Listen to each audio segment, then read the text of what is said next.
Hello everyone, this is your friend Naruto Nexus 2.0 and we are back with a new fanfic. What if Naruto the Ultimate is the friendly neighborhood Nine Tails? Part 2. And this FIC now has some cover art. It's just a picture of Kurama's sad gaze with the colors changed to look like Naruto, but I like it all the same.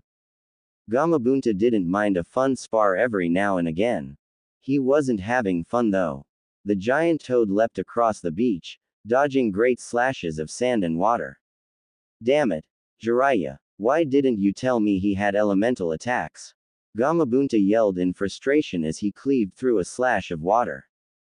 Complain later. Here he comes. Jiraiya warned from atop the toad's head. Gamabunta didn't need the warning, raising his blade to block Naruto's claws from giving him any new scars. The sheer force of the attack made Gamabunta skid back on the beach. Naruto was grinning, just a little bit. He had missed the rush of truly training, sparring, and fighting. Massive chakra or not, he still felt as though his blood was starting to rush now. Don't get cocky, brat, Jiraiya exclaimed as he went through hand seals. Needle Jizo, needle hell. Naruto let out a roar of pain as needle-like hairs were shot directly into his eye. Gamabunta used the chance to jump back once more. But this time, he used the gap between them to go on the offensive, leaping towards Naruto at full speed and full force, his blade poised to stab into the biju. A single tail blocked his blade. The appendage, despite what it might look like, was unyielding. Gamabunta felt like his sword was locked with another blade rather than the tail of fur. But how could he expect anything less from a biju? Speaking of which, he jumped up just in time to avoid another of Naruto's tails slamming into him from the side. He certainly got better at using those tails, Gamabunta remarked, smirking despite himself, just before he descended. Water style. Liquid bullet. Naruto, now having both his eyes again, eyed the single water jutsu, and batted it away with one of his many tails. What are you up to? Naruto grumbled as he watched Gamabunta land. His eyes went wide as he realized that Jiraiya was no longer on the forehead. Earth style. Dark swamp. Naruto instantly found the sand beneath him turned into a giant pool of mud.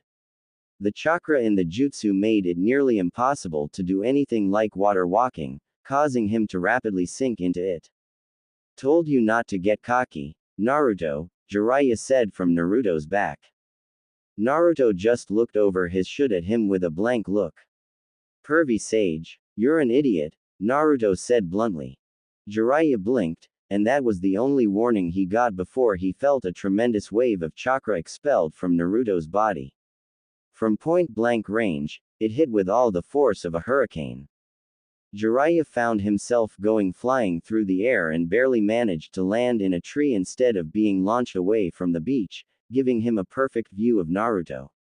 He was still flaring his chakra, so intensively that it flung away all the mud and left a new crater in the beach. Naruto casually stepped out of the remains of the dark swamp jutsu, before he charged full speed at Gamabunta. This time, when the toad moved to block, Naruto caught the sword with his mouth. Gamabunta was honestly surprised the blade didn't shatter against Naruto's fangs. With his hands free and Gamabunta surprised for a moment, Naruto took the chance to punch the toad, his furred fist embedded in the stomach. Gamabunta gasped in pain, falling onto his back as Naruto tossed the blade into the waves. Seizing the moment, Naruto reeled his other arm back high, preparing to strike with all that he could. Water style. Toad oil bullet. Gamabunta exclaimed, unleashing a stream of toad oil directly into Naruto's face. His opponent now blinded and shocked, Gamabunta managed to dodge out of the way before Naruto's fist made impact.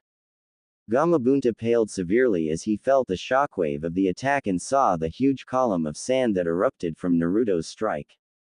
Naruto growled in his throat, unable to wipe the thick oil away. I can't see or smell you, Gamabunta, but I can damn well hear you, Naruto stated, looking in the toad's general direction as his ears twitched. Are we still sparring or not? Gamabunta was tempted to call it quits. He was barely able to keep the summoning jutsu from coming undone after that last attack. Still, there was one last thing to try. A paper bomb on a kunai exploded after being thrown at Naruto's side, igniting the oil and setting Naruto on fire, just as Jiraiya's body flickered back on top of Gamabunta's head. I'll take that as a yes.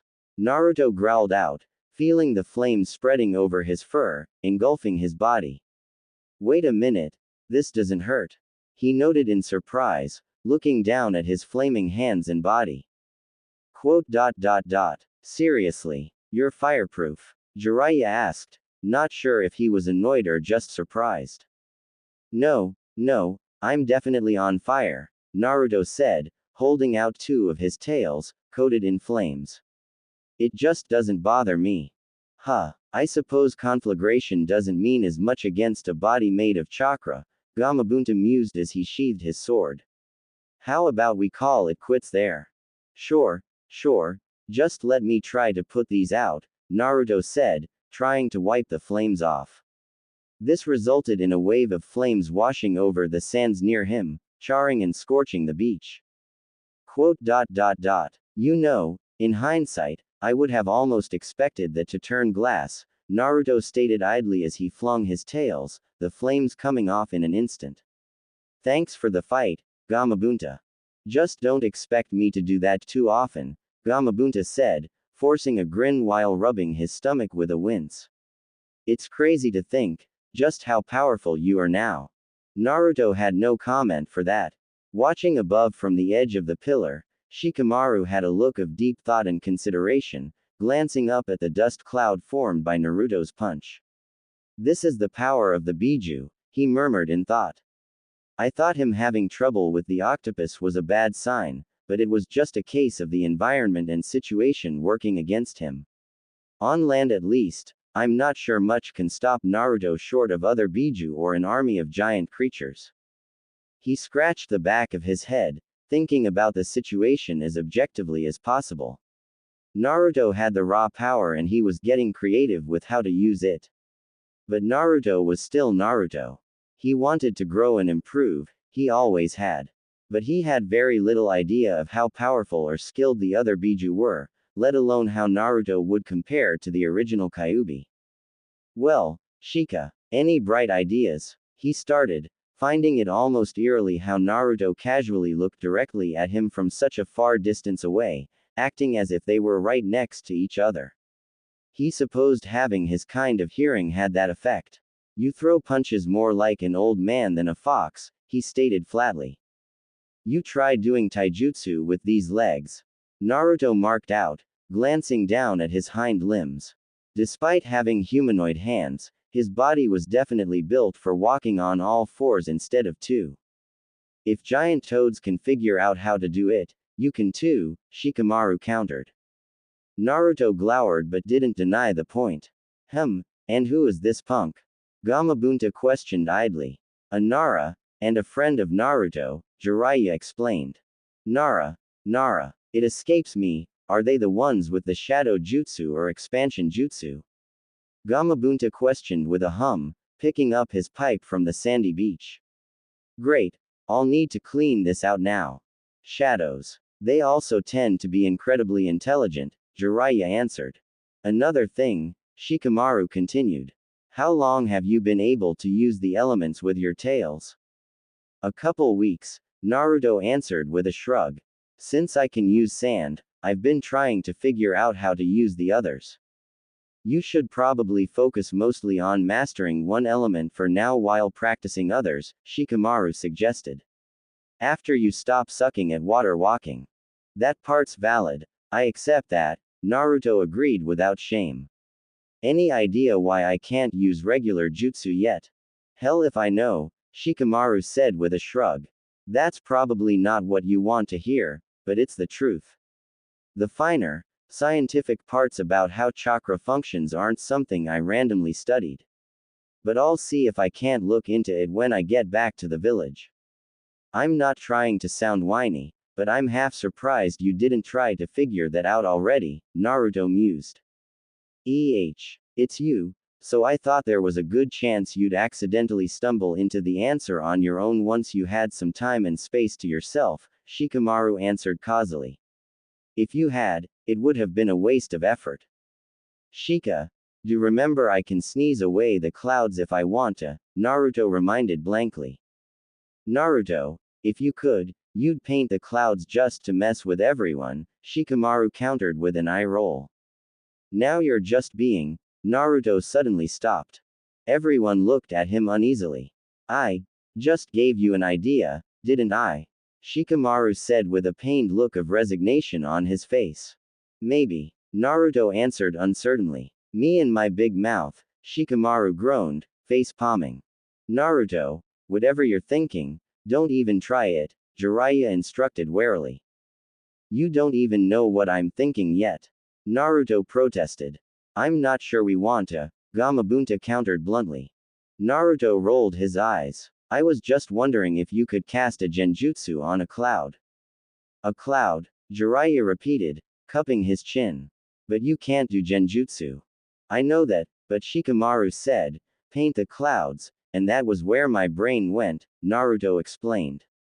Why would you put a genjutsu on a cloud when you could just make a genjutsu of a cloud? Gamabunta countered. I mean, wouldn't it be easier to change how a real cloud looks than fake an entirely different one? Naruto asked, scratching his face. Why are we having this conversation? Shikamaru questioned in annoyance. Because you all freaked out over me having a random thought. Naruto retorted with a huff. Gamabunta chuckled at the exchange. Well, as thrilling as this has all been, I must be going, Naruto. That fight took a lot out of me. Before you go, can I flick pervy sage off your head? Naruto asked curiously. I feel like I deserve that for the hair needles to the eye thing. Oh, don't act like it was that bad. I doubt it was worse than dust in your eye, Jiraiya said in annoyance. And if I did flick you off, I doubt it wouldn't be a clone, Naruto stated factually. Of course, it would be. I don't know if a flick from you is worse than a flick from Tsunade, and I don't want to find out firsthand. Jiraiya pointed out. Regardless, time's up, Gamabunta said before promptly vanishing, causing Jiraiya to fall through the smoke and into Naruto's palm. I can land on my own, Naruto, Jiraiya said factually. I mean, do you want to be walking in sandals on the scorched sands? Naruto pointed out, looking to where Jiraiya would have landed. Not really, but I've walked on worse, Jiraiya assured, jumping off the palm to a less burnt patch of sand. You were enjoying that, weren't you? Obviously, Naruto answered, stretching his arms with a small yawn. Cutting loose while training is a lot different from fighting or sparring with someone. I was almost worried I'd have to regrow an arm before the end of this fight, seeing as the Toad Chief took off Shukaku's arm once. About that, Jiraiya said, stoking his chin. You can make your tails hard enough to block Gamabunta's sword. Can't you make all of your fur like that? He asked, motioning to Naruto's torso and abdomen. Not really. I've tried, but, Naruto trailed off, glancing back at his tails. I'm not sure if it's because there's more chakra in the tails or because there's more fluff in them than anything.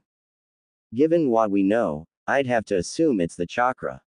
Not all Biju have fluffy tails, Jiraiya pointed out, a bit amused by Naruto's use of the word.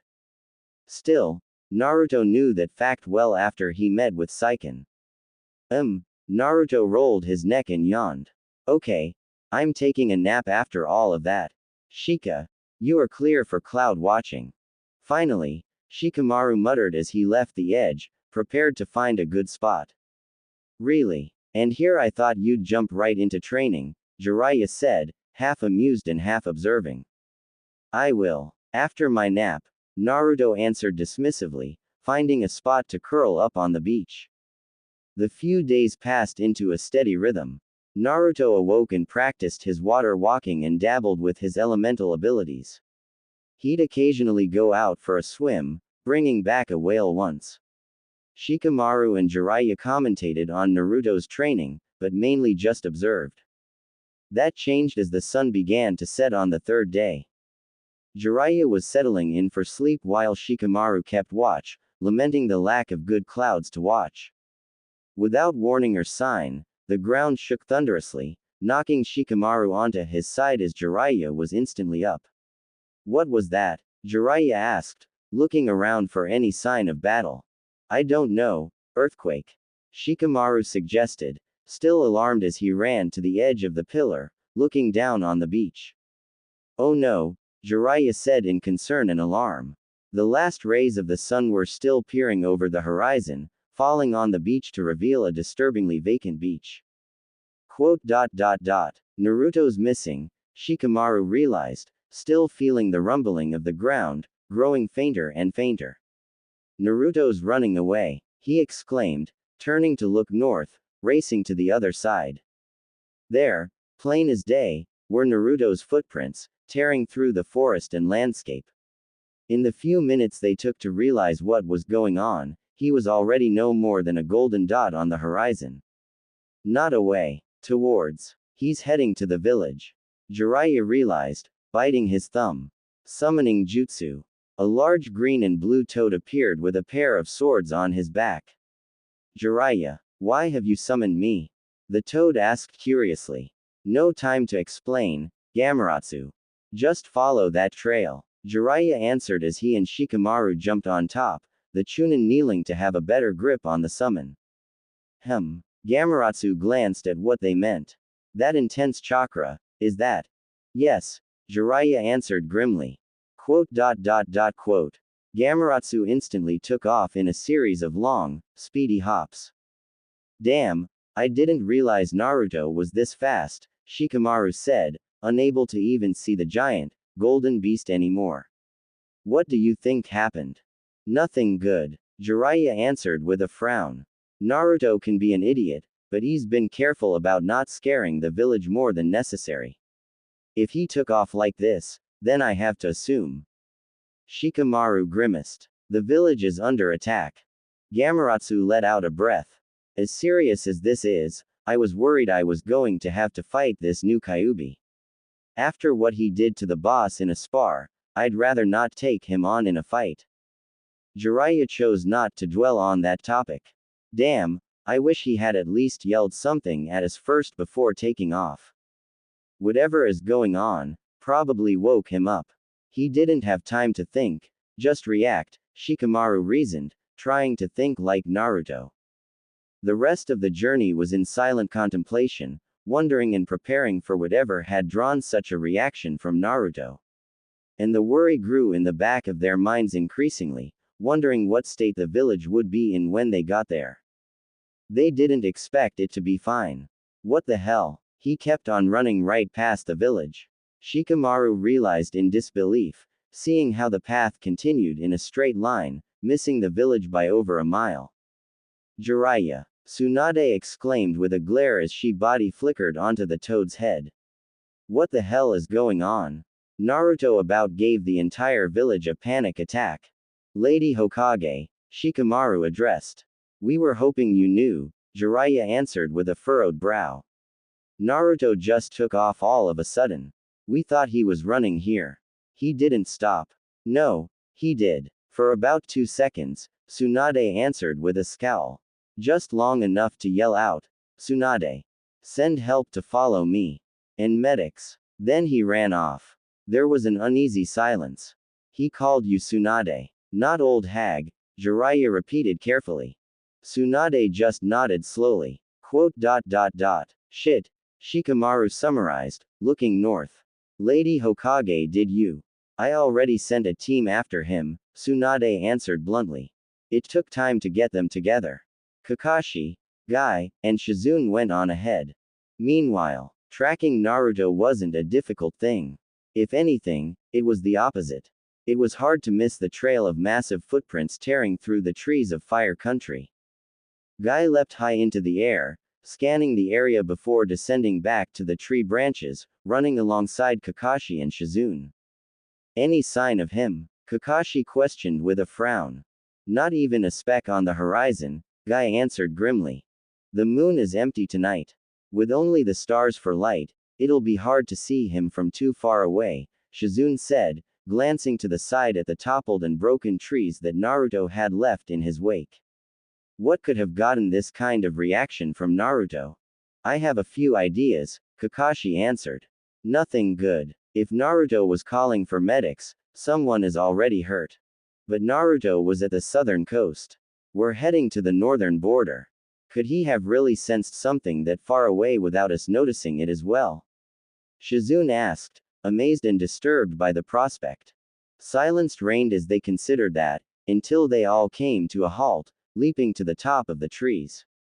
Naruto's chakra is spiking, Kakashi noted, seeing a small golden flash on the horizon. Quote.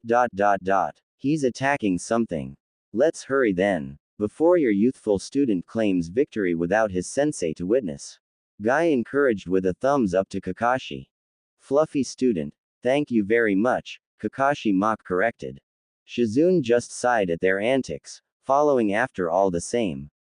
At their speed, it was only a few minutes before they reached their next stop.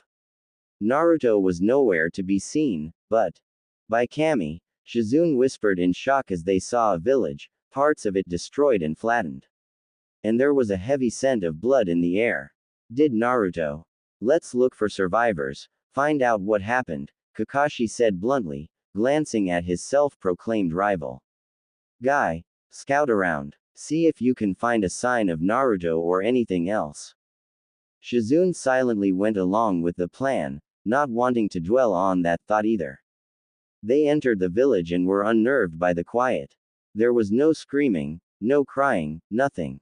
Only the sound of creaking wood, a wooden sign tapping against a wall as it swung in the breeze, and the occasional snapping of debris. Shizune put her hand up to her mouth. Hello, is anyone out there? Silence greeted them. The two ninjas shared a look before separating to quickly investigate the ruins for survivors. But they found none. But where are the bodies? Kakashi wondered as he kneeled down next to a large blood stain. Shizune had similar findings and questions in her own area. This is far too much blood for the average person to walk away from, Shizune deduced. Some rubble moved near her, and she instantly turned, kunai in hand, to see. A little girl with blue hair looked at her with hollowed green eyes. A child, Shizune whispered with a frown, concerned yet suspicious. The little girl put a finger to her lips. Shish. You need to be quiet, she said softly, her tone almost sounding broken. It'll find you. It. What do you mean, it? Shizune asked, lowering her kunai just a bit. The giant monster, the girl answered slowly. Mama said we needed to play a game. We had to be quiet. We had to hide. If the monster lost, it would leave us alone. Mama and Papa didn't win the game though, she whimpered, still obviously in shock at what happened. Shizune felt her heartache for this child, moving to approach her, kneeling in front of her. Don't worry, I'm here to help. What's your name? Do you know where everyone is? Makata. Everyone else is either still hiding, ran far away, or already lost the game, Makata answered hollowly. Shizune felt an uncomfortable knot in her gut forming. She didn't believe Naruto had knowingly or intentionally attacked this village, no, but had he just stepped on it, by chance? Shizune. Over here, Kakashi called out. Shizune grimaced before making a shadow clone. Listen, Makata, my clone is going to watch after you while I go talk to my comrade, okay? Okay, Makata whispered. Try not to lose. Shizune nodded before she dashed away, following Kakashi's voice until she saw the familiar bit of silver hair, standing on a building near the edge of the village. I found a survivor, Shizune said with a frown. A little girl. She says a giant monster attacked the village. And you think Naruto called us all the way up here, just to see him attack a village, for no reason? Kakashi asked neutrally. Of course not. Shizune answered quickly, harshly. I know Naruto would never try to do something like that. But if he did this by accident. This wasn't by accident, Kakashi said, pulling out a flashlight and shining it down below. It was a bit hard to see, the light only illuminating so much, but there was a large patch of ground that looked like it had bowled over, as if something had crashed and skidded along it. This is. Naruto attacked something, whatever was here. He pounced on it and dragged it away. After that, I have to assume Naruto either fought or chased it off, Kakashi speculated, before glancing back, to a spot on the roof. Shizune followed his gaze and saw there was another large spatter of blood, in a roughly human-shaped blotch. What could have done this though? That's the real question. Shizune frowned. I need to check the village for more survivors. Maybe someone saw what attacked them. You should go on with Guy. Speak of the Green Devil, and he appeared, landing next to them. I've found Naruto, he informed instantly. He's far away, but he's not running anymore. Good. We might actually be able to find out what the hell is going on, Kakashi said firmly before he and Guy took off, leaving Shizune to her own duties. Shizune sighed, almost feeling guilty for fearing that Naruto might have been responsible for this destruction. Meanwhile, Kakashi and Guy made their way through the forest at their top speed, or Kakashi's top speed at least. They reached the top of a large hill, coming to the tree tops as Guy pointed out Naruto's golden form in the distance. There he is, Kakashi. Though, I get the sense that Naruto is not waiting for us, he said with squinted eyes to glance at Kakashi. Said man was using one side of a pair of binoculars. You're right, Kakashi agreed as he watched Naruto. He was aglow with chakra, the only reason they could fully see him from a distance at night. His vulpine body was tense, fangs snarling as he looked around, sometimes slowly, other times erratically until something blocked Kakashi's view, just for a moment. He pulled the binoculars back in shock but saw nothing out there to the eye. What is that? He said, giving the binoculars to Guy. The taijutsu master grew concerned as he began searching for anything. I don't see anything, Kakashi. What did you see? I'm not sure, Kakashi said as he pulled his headband up and revealed his Sharingan. With it, he scanned and studied for anything around or near Naruto. Shit. What is it? What did you spot? Guy asked. Chakra. A lot of it. I can't sense it, but I can see it. Barely, Kakashi informed. Whatever Naruto is fighting, it's blending in with the darkness. Guy steeled his shoulders. Then perhaps your fluffy student requires some help bringing this unyouthful foe into the light. Kakashi nodded, the roars and growls of Naruto echoing through the night as they sped toward him and whatever he was facing. End of chapter. Start the chapter with a giant spar, end it with a new mystery foe that sends Naruto running across the map to find. Hope you all enjoyed this, as the action has officially started to pick up. Not much else to say, can't give much away. Until next time. Naruto growled as he watched into the darkness of the night. Dujutsu aside, a human wouldn't be able to see anything with the new moon in the sky. But he was a Biju, he could see in the dark just fine. That still didn't change the fact he couldn't see what he was fighting. With a roar, he slashed out and felt something just brushing past his claws. But looking at his hand, he found no evidence of that, to his frustration. Naruto. Kakashi called as he and Guy ran up his back. I heard you coming, sensei, Naruto acknowledged with a head tilt. You both saw that, right? Yes. It looked like a shroud of darkness, plucked from the night itself, Guy answered direly. Naruto, what the hell are you fighting? How did you even know it was here? Kakashi asked, looking around with his Sharingan uncovered. I'll explain the how later. As for what? Naruto trailed off. Kakashi heard the worry in Naruto's voice and grew very, very alarmed as he scanned the area for movement. Talk to me, Naruto. You can't see it either. Naruto asked instead. Barely. It's under a genjutsu, but even without that, it's camouflaged against the night sky, Kakashi answered. Whatever it is, it's trying to get away, Naruto explained with a growl, looking back and forth in its general direction. I managed to drag it away from that village, but it keeps trying to slip out of the fight. But I can smell and hear you, you rattling freak. Did you get a look at it before the sun went down? Guy asked with a frown. Quote. Naruto was unnervingly quiet. Hold on or get off. They both braced themselves as Naruto suddenly leapt to the side, seemingly at nothing. He made no impact, but Kakashi spied where massive footprints kicked up the ground as something dodged away. Naruto. There. On your left. Kakashi yelled out. Without hesitation, he leapt forth in an attempt to grab and bite it. His claws found no purchase, but his fangs did. His jaw snapped shut and he pulled, ripping it away with ease. Too much ease, in fact. But there was no blood, no screech of pain. Just a tearing noise and the rush in the air as something large moved away from him. He grasped his prize and pulled it from his mouth, only to blink at what he found. What is that? Guy asked with a frown. It wasn't fur or scales or anything.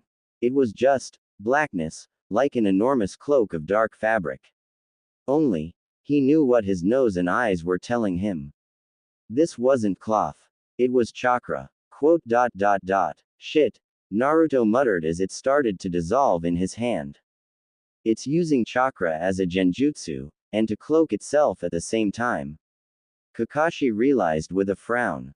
And the size of that? It must be at least the size of Gamabunta. Bit bigger, actually, Naruto answered grimly, ears flickering at attention. Come on, Naruto. We can't help if you don't talk to us, Kakashi encouraged.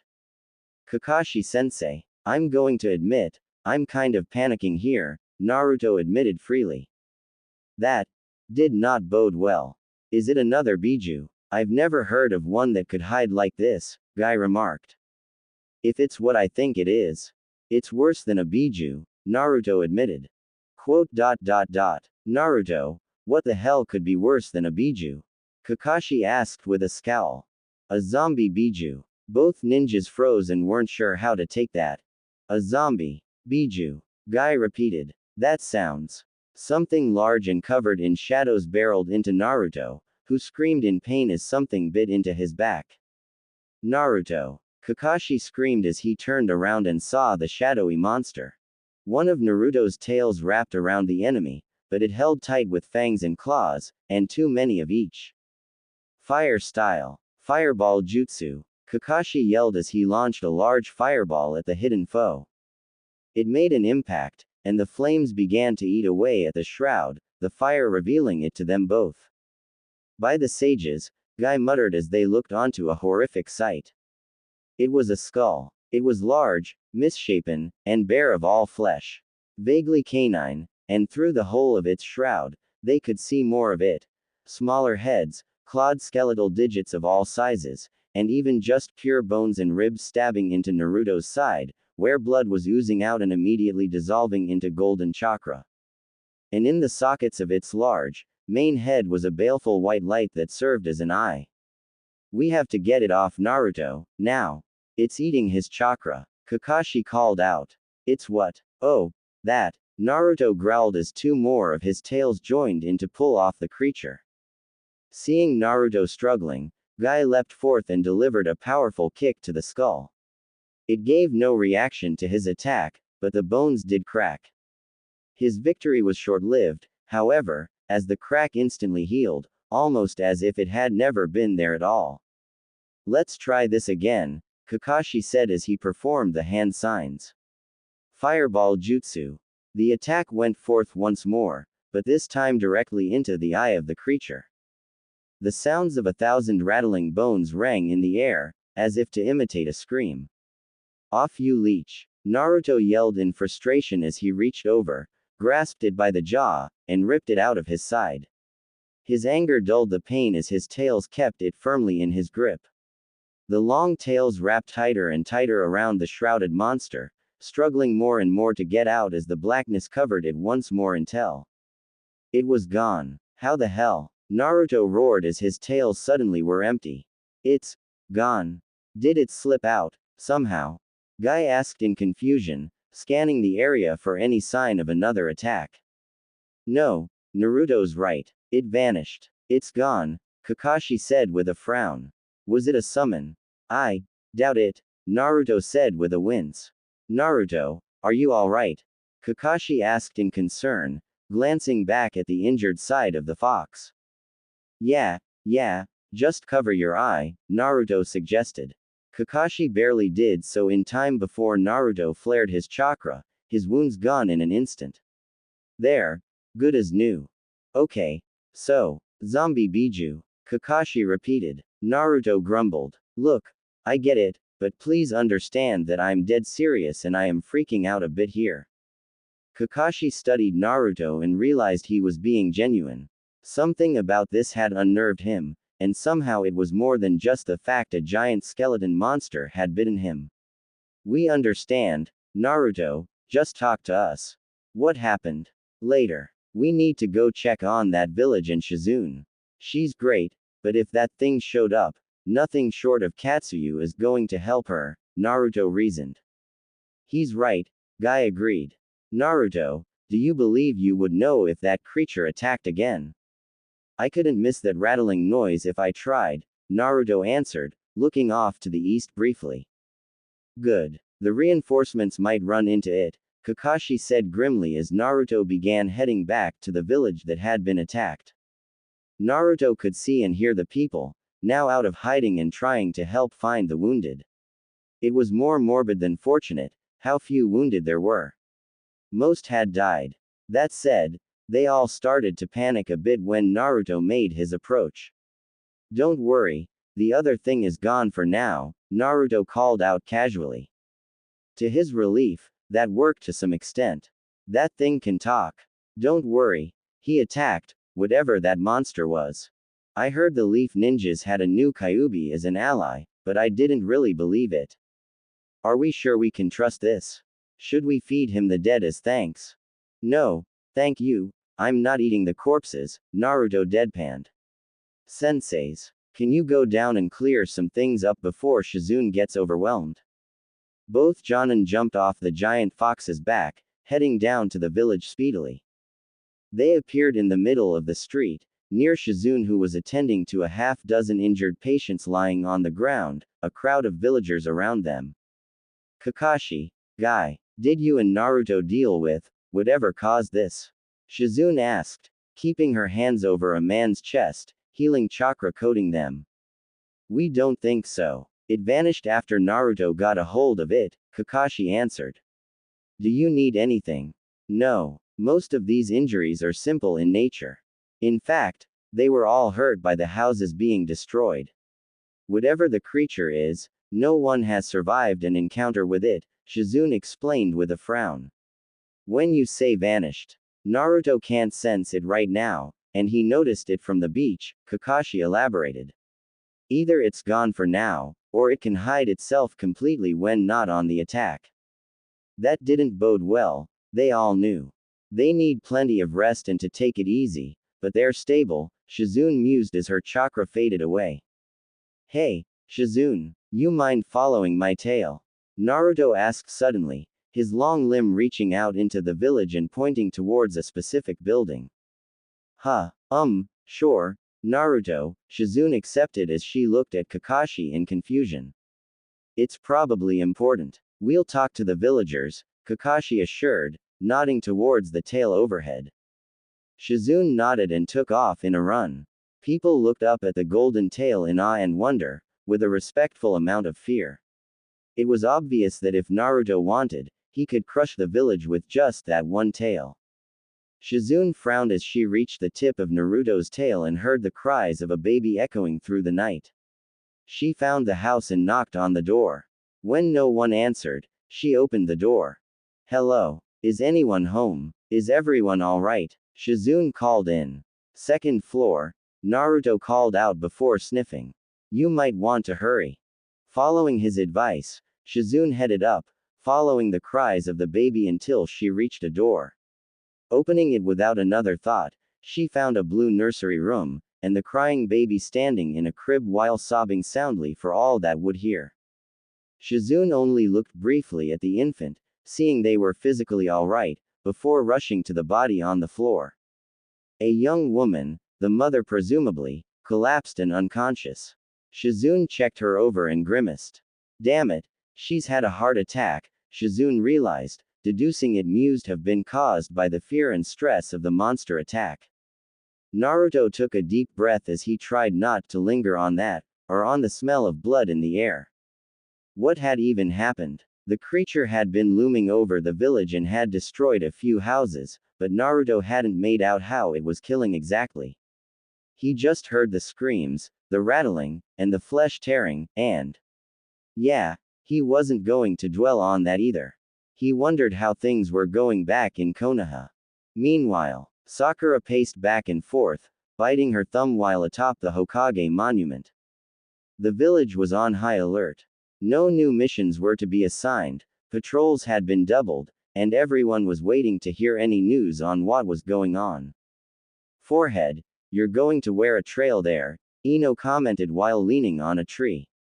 They'll think Naruto was scratching on the monument. Sakura stopped to give her a flat glare. Just trying to lighten the mood, Ino said, holding her hands up in surrender. It's not like we can do much. Sakura sighed, hating that she was right. As genin, their only job was to remain on alert for new orders, if the situation became worse. Never mind, no one knew what the situation even was.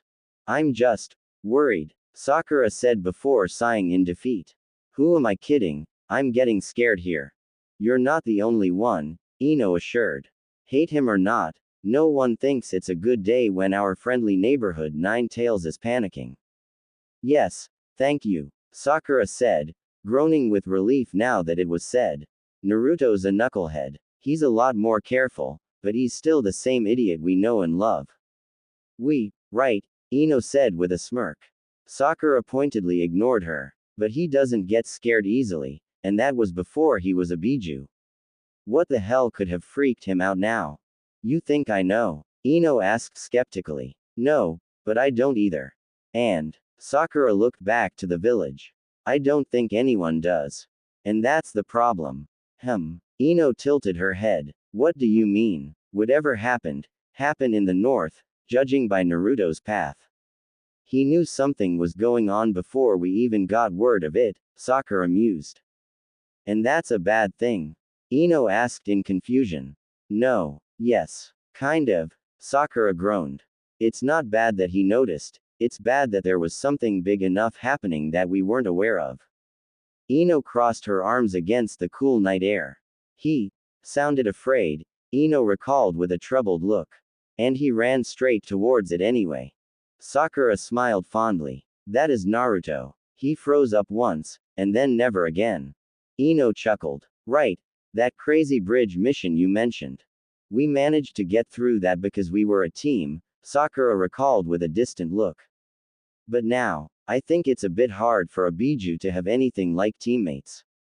Ino brought Sakura into a one-arm hug. Meanwhile, a zombie Biju, Shizune repeated slowly. The trio of ninjas had moved to the top of Naruto's head and said Biju had traveled away from the village under the guise of moving away to investigate where the beast had been last seen. It was certainly big enough to be a Biju, and it was some manner of skeleton, Guy admitted with a troubled frown.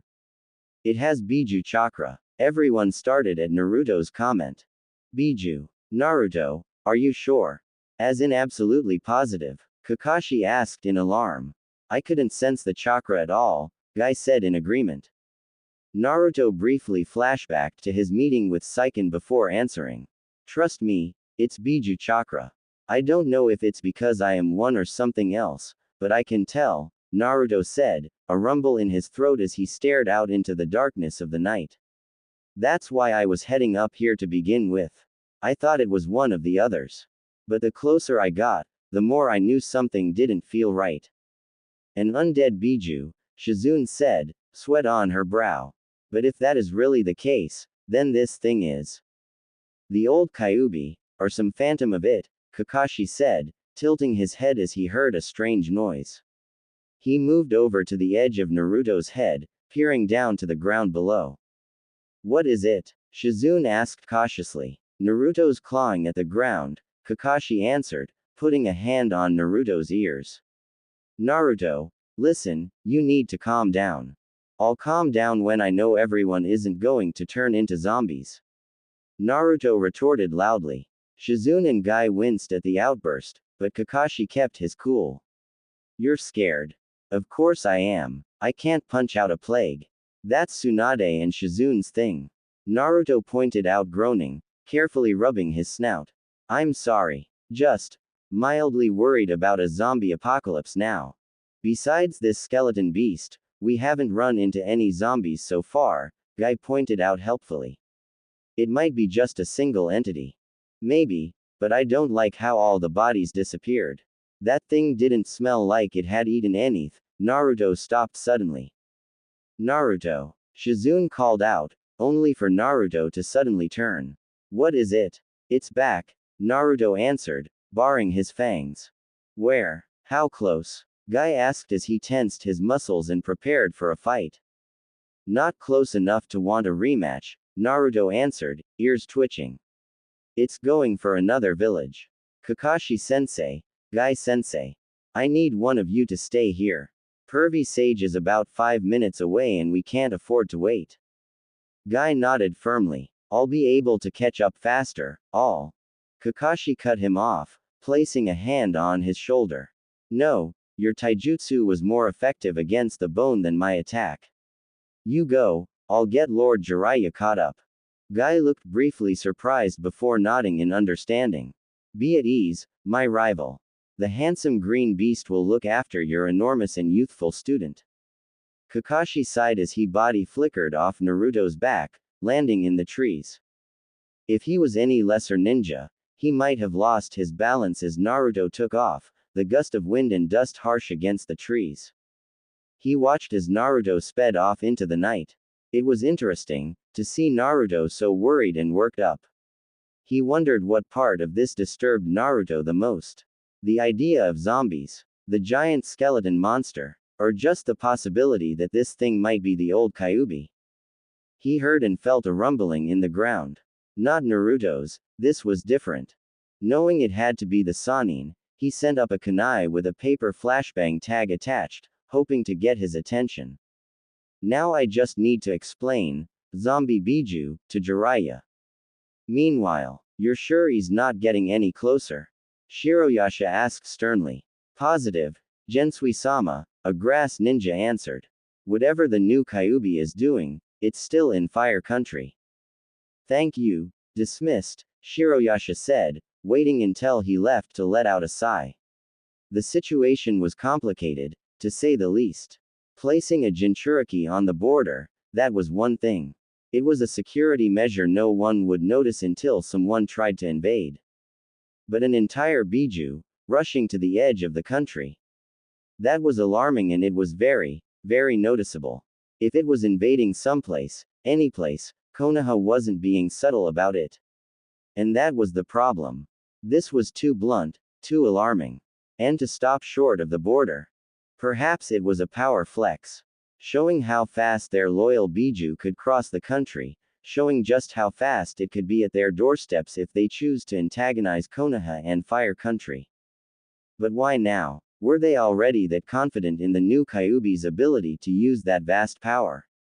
Or had someone, somewhere done something very stupid that required a show of force?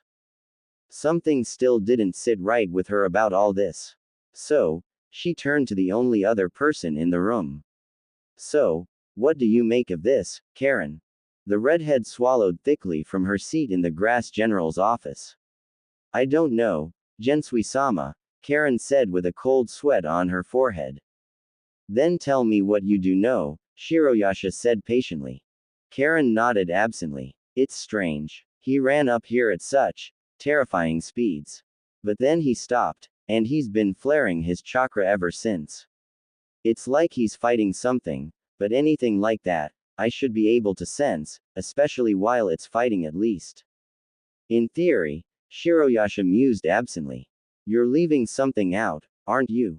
Karen paused. Scared. Karen, I know this new Biju was in your head, Shiroyasha started, only for Karen to stand up abruptly. No, ma'am, I mean he is scared. Karen said in a harsh whisper. Shiroyasha stared for a long moment. The new Kyuubi, strongest of the 9, is scared. Karen nodded slowly. I thought it was another Biju, because what else could it be? But I don't sense anything. All I can feel is him. And he is as worried as he is angry, like he doesn't know what he's fighting either.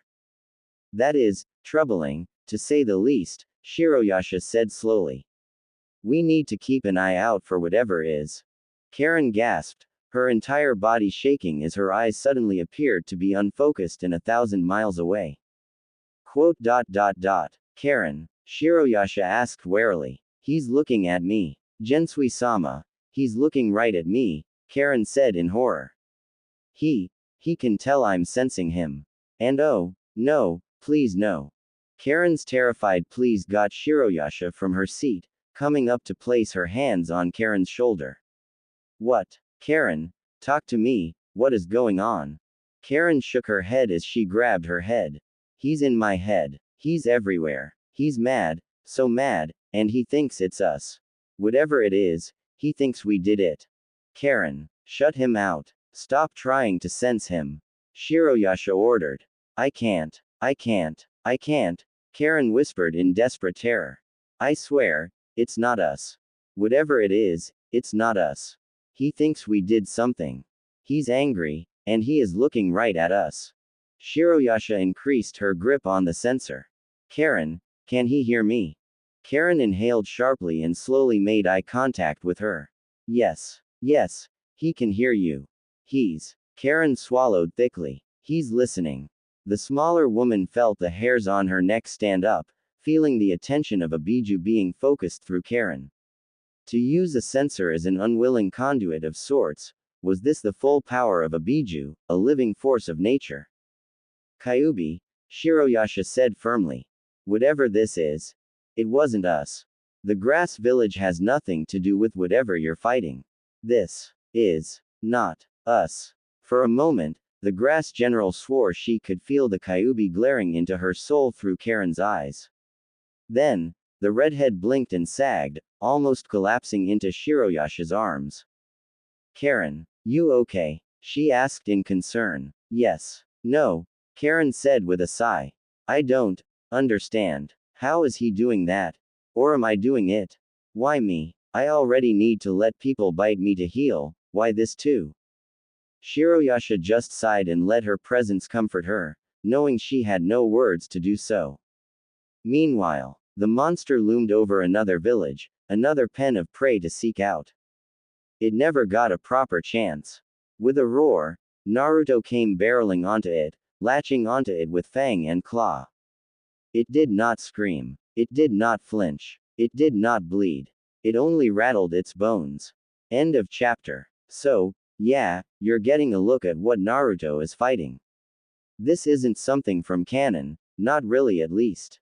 Also, to clarify the cloaking ability, the monster has a Gensu-type ability to hide, but its chakra is naturally colored, the same color as the night sky.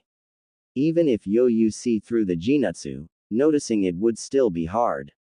And we get another reminder that to the other villages and especially to Eren, Naruto has become something almost eldritch. Which is funny for if they ever meet him in person, but also fitting that Biju would come off like that.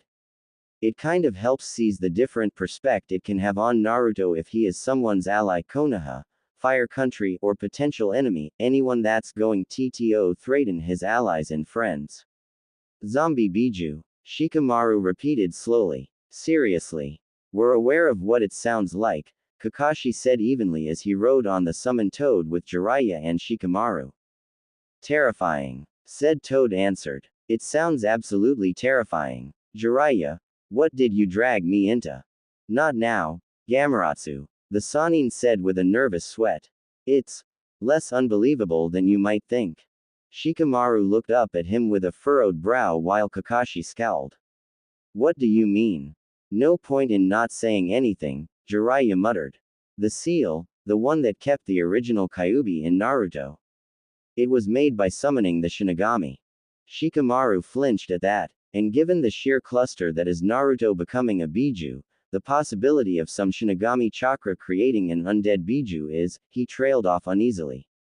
Well, on the list of reasons for Naruto to nearly give the village a heart attack, this falls under extremely reasonable, Jiraiya joked dryly. And you say this thing is invisible, even to the Sharingan. I can see through the illusions, but its chakra is practically the same color as the night sky, Kakashi answered in displeasure. But you said it fights like a beast, without much higher planning, Shikamaru mused. That's a very specific cloaking ability for something running on instinct. You can ask it in a second, Jiraiya warned, causing the Nara to look forward again. In the distance was a golden light against the darkness of night. From here, he could see a shadow rush to end from across the light. Never visible, but unable to hide the fact it was distorting the illumination. The light was obviously Naruto, flaring with chakra as he attempted to catch the shadow, claws slashing forth and tails lashing out as he snarled into the night. He can't find it because it's staying out of the light, Jiraiya muttered before smirking. Well, good thing Naruto managed to drag it away from any nearby towns. Get ready, Gamatsu. Shikamaru wasn't sure what that meant, but Kakashi knew exactly what to expect as the Sannin ran through the hand seals. Fire style. Toad flame bomb. Jiraiya yelled out with Gamatsu, a jet of oil rushing from the giant toad's mouth, and Jiraiya's fireball setting it on fire.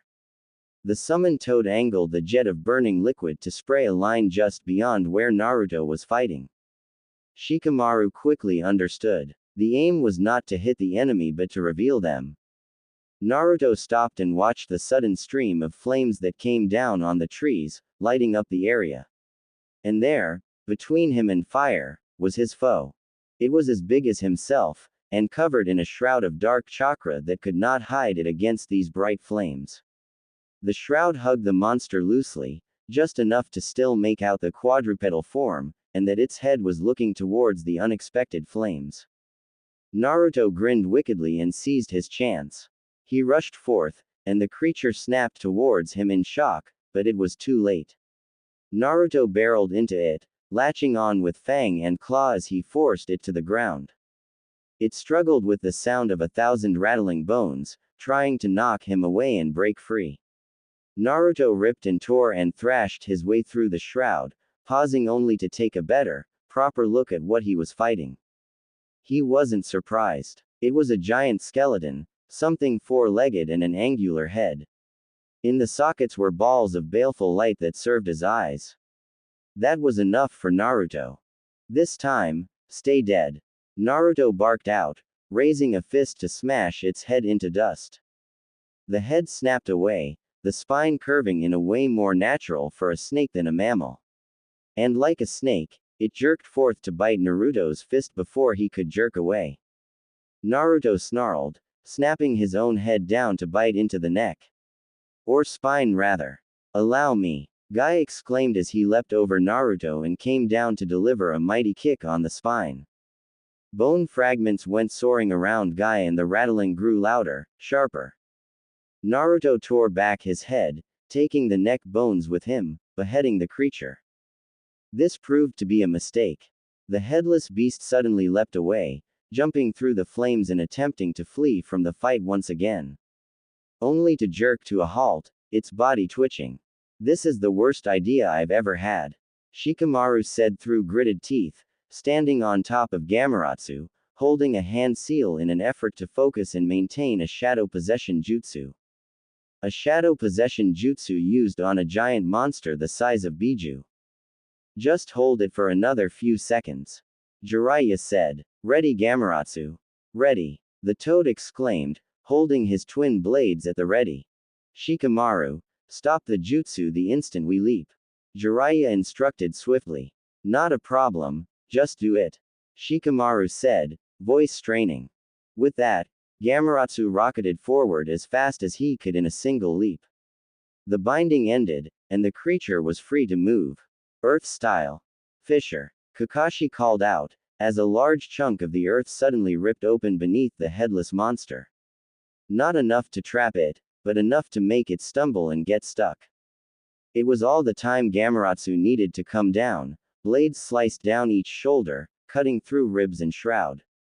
He pulled both blades back, intending to continue the assault. He disappeared in a poof of smoke, the broken ribs having lurched out to stab the toad's belly, forcing Gamatsu to dispel or be killed. Damn. Shikamaru exclaimed as he righted himself, barely catching a tree branch that allowed him to change and slow his descent, landing on top of another tree. The cracking and breaking of bones drew his eyes back to the night sky. The undead beast stood there, its entire body shaking in place as the head and bones began to regrow and repair themselves.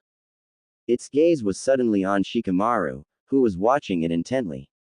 For an attack, and to study it. It opened its mouth, and Shikamaru prepared to dodge and flee. Earth style. Dark swamp. Jiraiya's voice rang out, the creature lurching as the fissure turned to mud, as did a large enough area to partially sink it into. It rattled and rattled as it tried to pull itself out, and was starting to make progress towards the edge. Then something hit the monster in the back. Namely, its own severed skull, bouncing off in a way that Shikamaru might find amusing if not for how tense the situation was. The skull crashed into the ground, just outside of the dark swamp, causing Monster and Chunin alike to turn and see who they both knew would be there. Naruto walked through the flames. He wasn't snarling or growling anymore. He was just glaring.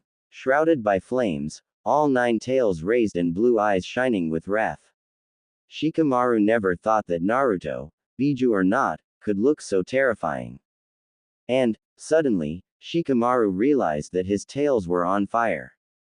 Infernal tsunami. That was the only warning the Nara had before Naruto did a front flip, his tails coming down and sending out an enormous wall, or wave rather, of fire.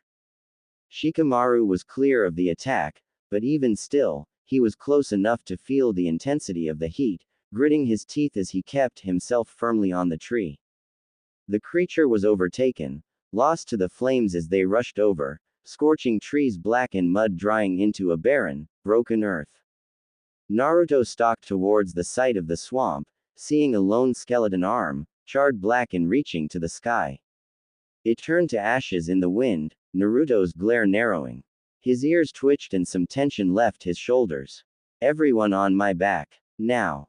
No one protested. Naruto lowered a tail tip to make it easier for Shikamaru to leap up, joining Kakashi and Jiraiya on the head. Is that it? Is it dead? Shikamaru asked with an uncertain frown. He was already dead to begin with, Naruto reminded. You think it'll be back? Jiraiya asked with a pensive look. I can still sense the Biju chakra in the air.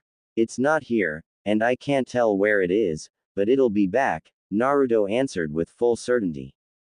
Where's Guy? Kakashi asked with a frown. We saw him fighting with you. I sent him back to help Shizune. That thing didn't get far into the village, but it got a big building, Naruto explained. Jiraiya frowned. Naruto, that might have. Look. Naruto snapped, entire body tense. You can lecture me on priorities when you can hear people screaming for help while dying under rubble because you didn't get someplace 10 seconds faster. Silence overcame them all, with only the cackles of the flames nearby. Naruto, calm down, Kakashi said, soft but stern. This isn't your fault. You've done more than anyone else could have. Naruto growled his displeasure but didn't argue. Instead, he stabbed a tail into the ground. Wow, okay. What are you doing now? Jiraiya asked in bewilderment. Someone has to put out the fire.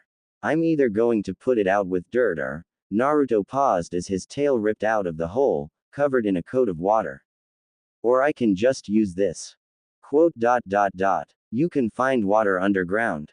Shikamaru asked slowly. How? After using my tails to control it so much, I kind of know what it feels like if I try to sense it nearby, Naruto answered uncaringly, swinging his tail out to spray water over the fires, dousing most of them, the rest quickly running out of fuel. Why? Can most people not do that? No. But you're made of chakra. I'm not the least bit surprised, Kakashi admitted casually. So, back on topic. Right. Anyone have any ideas what the hell that thing was? Naruto asked. Kakashi hummed. I think you established pretty well that it's probably a zombie Biju. Naruto rolled his eyes, his head muscles moving beneath their feet. Okay. Let me rephrase, anyone know how we kill it? 'Cause I took off the head and that didn't work. With those glowing eyes, you'd think the head would be a weak point, Jiraiya mused with a headshake. Naruto, Shikamaru said suddenly. You keep saying him, not it. Shika. We all have a pretty idea of who this thing is, or at least related to, Naruto said flatly. And yeah, the old Kyuubi was a guy. Which is almost disappointing in its own way, Jiraiya said, rubbing his head. What are you getting at, Shikamaru? I know your father well enough to know that tone. You have a thought. Naruto, you mind holding up that skull, if it's still there? Shikamaru requested. Sure, Naruto answered in confusion, reaching over to pick up the skull. He was almost surprised it didn't crumble in his hand. What about it? Quote. Guys, I can feel you all staring at the skull. I know I'm an idiot, what am I missing? Naruto asked with a frown.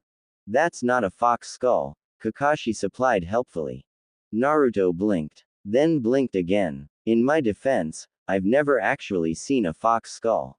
Or a dog skull. Or any skulls that weren't rats or snakes in an alley. Maybe a bat. Naruto, Shikamaru interrupted. I'm thinking, okay, Naruto said definitively. So, what, you guys think this isn't the Kyuubi? It might be, but why would it have a lizard skull?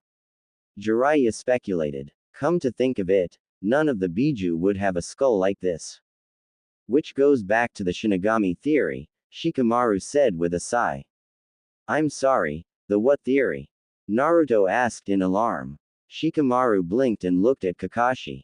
They both shared a surprised look before looking at Jiraiya. He doesn't know, Kakashi asked, more curious than anything. Jiraiya braced himself. In my defense, he never exactly asked about it. Ask about what? Naruto asked pointedly. I thought he would have heard it a few times by now. I know me and Tsunade mentioned it a few times before he went to the beach. Jiraiya defended before turning thoughtful. At least, I think we did. Will someone fucking talk to me here? Naruto demanded. The Shinigami sealed the Kyuubi into you, Shikamaru answered bluntly. Naruto said nothing for a long moment before speaking in a small, stunned voice. Come again. It was the Reaper Death Seal, Jiraiya answered with a sigh. It's what the fourth used to seal the Biju into you. Okay. Naruto said, still trying to comprehend that. Is that normal for Biju sealing? Quote. No, Jiraiya admitted cautiously. I was born, the Kyuubi attacked, and the literal death god sealed him in me, Naruto summarized before shaking his head. Hey, careful, Shikamaru said, barely keeping his feet attached to the fur. Yeah, sorry, I'm just going to have to put that aside for another day, Naruto said. So, you think the Shinigami's chakra in the seal might have something to do with this? It's not impossible. The seal obviously went haywire to turn you into a Biju, somehow, Jiraiya explained. Which means we might need to use the same seal to stop this thing. Quote. This is the same thing that the old man used to take Orochimaru's arms, isn't it? Naruto asked solemnly. Let's put off the sacrifice option until we try just putting this thing in a new grave. You say that, after beheading it once already, Kakashi reminded.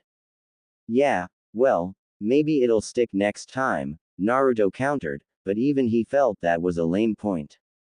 Naruto might be onto something, Shikamaru mentioned, getting everyone's full attention. Did any of you actually see it as it was, creating a new head? Not particularly, Naruto mused as Jiraiya and Kakashi shook their heads. I kind of had a wall of fire in the way. Shikamaru ignored that comment. I got a pretty good look at it with the flames and everything. Something was crawling over it. Chakra, maybe. Naruto stiffened. Oh, that would explain a few things. And my worries of a zombie apocalypse grow. I'm almost afraid to ask, but what are you talking about? Jiraiya asked grimly. It might be better to have Shizune explain or show, Naruto explained. That boded ill for everyone.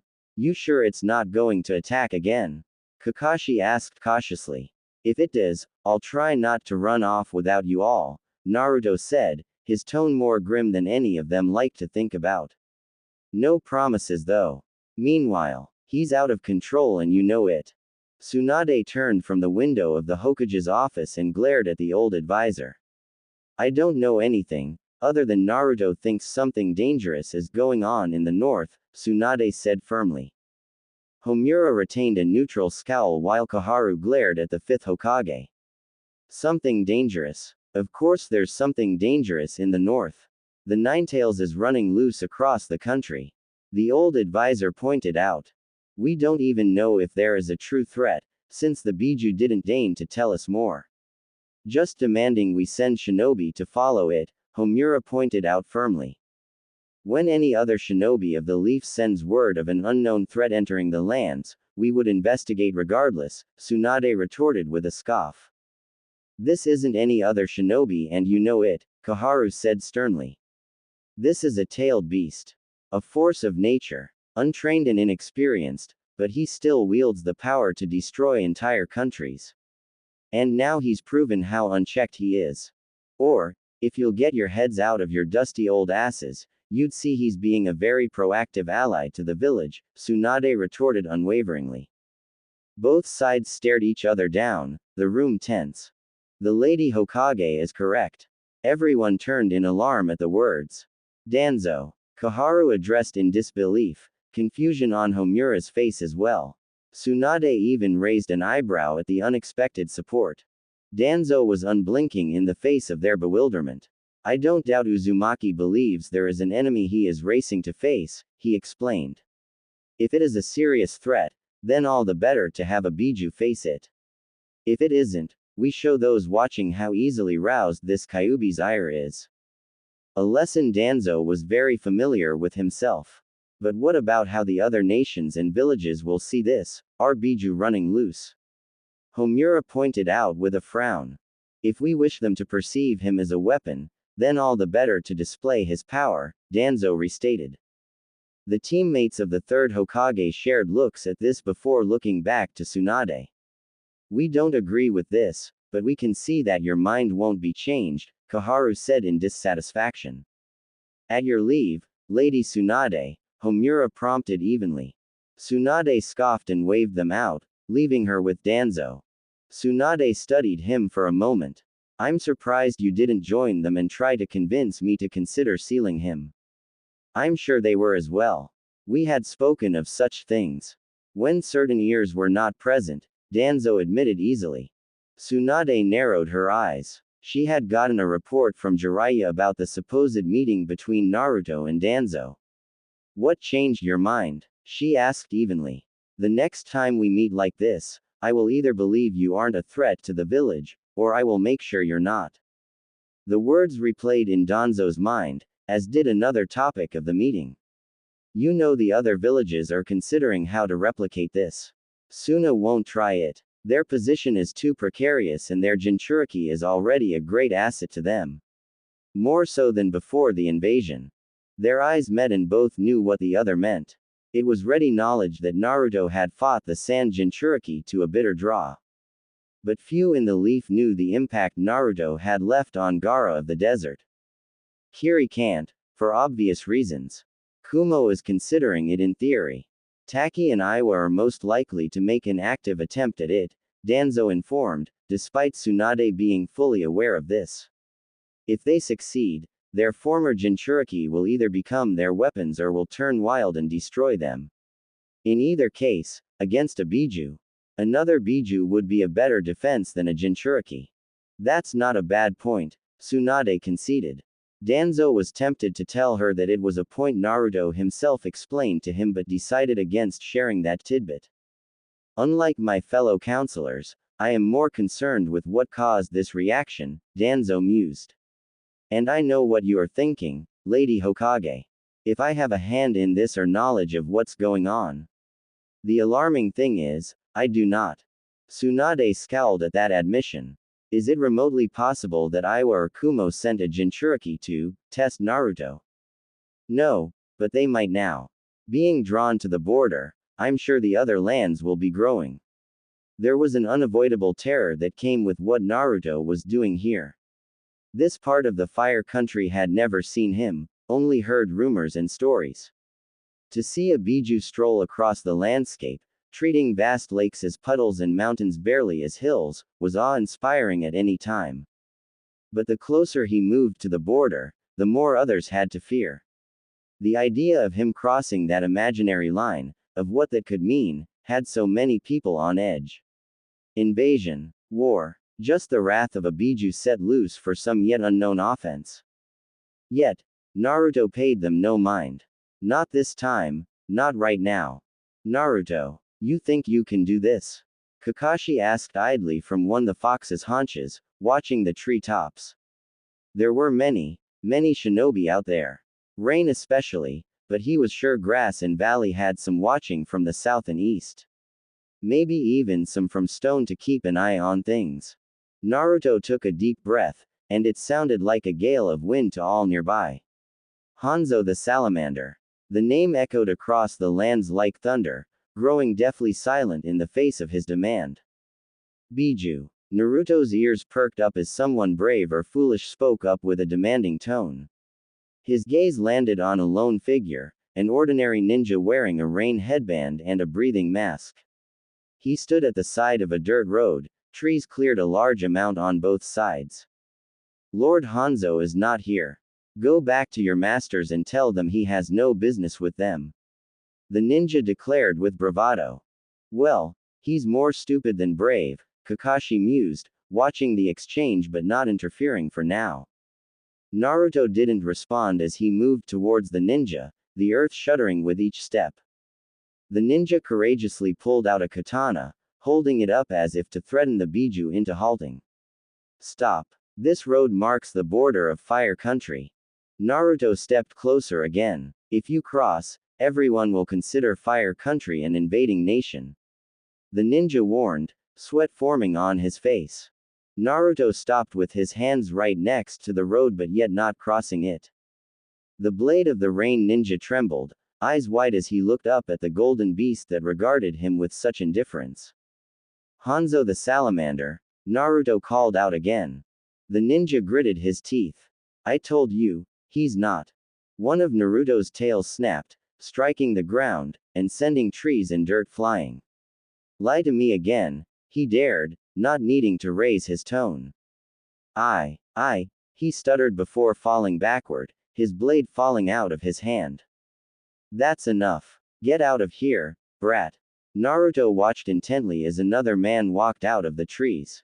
He was large, blonde, and had a bigger ventilator. In his hand was a chained blade that was like a miniature scythe in Naruto's opinion. I am Hanzo, the leader of the village hidden in the rain, he addressed firmly, arms crossed as his subordinate retreated quickly. What business does the Kyuubi and the copycat have with me? Oh, I was noticed, Kakashi said, rolling his neck before body flickering down, standing on Fire Country's side of the road. Hello, Lord Hanzo. Sorry for all the commotion. Enough chatter, Hanzo said firmly. If you're here to kill me, get on with it. If not, I have a civil war to fight. We're aware, Kakashi said with an eye smile. We just wanted to have a word with you.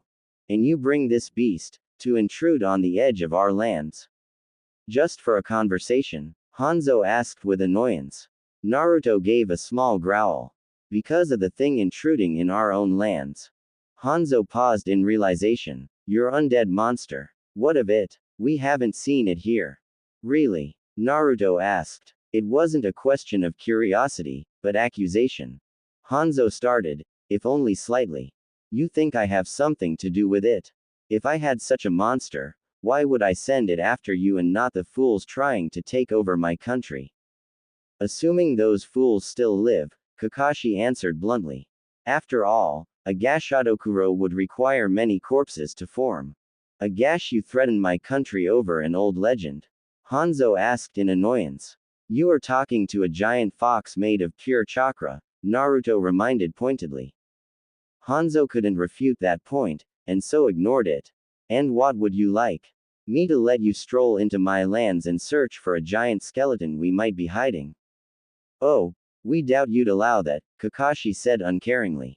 But you see, we have a low list of suspects since we've cleared Orochimaru of all people of suspicion, Naruto bluffed. He doubted it was Orochimaru, but didn't rule him out. Hanzo didn't need to know that, however. And barring an unknown party, you're the most likely one we can come up with currently, Kakashi remarked. You're isolated enough to keep it a secret, you have the bodies, and Kami only knows you have motives. Hanzo glared. I am not behind this farce, and I didn't come here to be interrogated. So like I said, either kill me or go back to your ghost hun.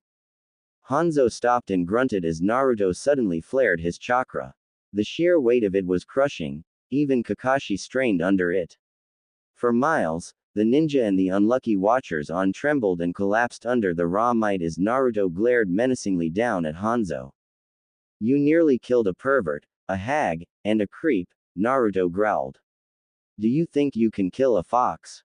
Hanzo glared back, defiant despite a creeping fear. If this Biju decided to attack, he knew there would be little chance of fleeing. He steeled his resolve and held his weapon firmly. Naruto glared a moment later before his stare moved beyond Hanzo. Suddenly, without warning, Naruto brought his head up and sighed as he finally reined in his power. Well, this was a waste of time. Kakashi and Hanzo nearly fell over from the sudden lack of pressure from the chakra. The leader of Rain glared up in confusion. The hell, what just convinced you? Kakashi chuckled, scratching the back of his hair. Let's just say Naruto is an excellent judge of character. We honestly thought you might have died and were the Gashadokuro yourself. I haven't bit the dust yet, Hanzo said. You come to the border, accuse me, threaten me. You can at least tell me just what convinced you I'm innocent. Kakashi glanced up at Naruto, who shrugged. Well, to be honest, if you had the creature, you probably would have summoned it just now, Kakashi pointed out with an eye smile. Or one of your subordinates would have been talking about it, Naruto thought to himself, his ears twitching as he listened in on Hanzo's subordinates' nervous chattering to one another. Hanzo sighed and turned to leave. If there is nothing else, I have a war to win. About that, Naruto remarked idly. Would you like a helping tale with that? Hanzo stopped suddenly. Naruto, that is a step too far. We can't get involved in another country's civil war, Kakashi warned sternly. You're right. We absolutely can't get involved if we're not provoked, Naruto agreed with a strange, knowing tone that had many people on edge. But I think we're about to be provoked.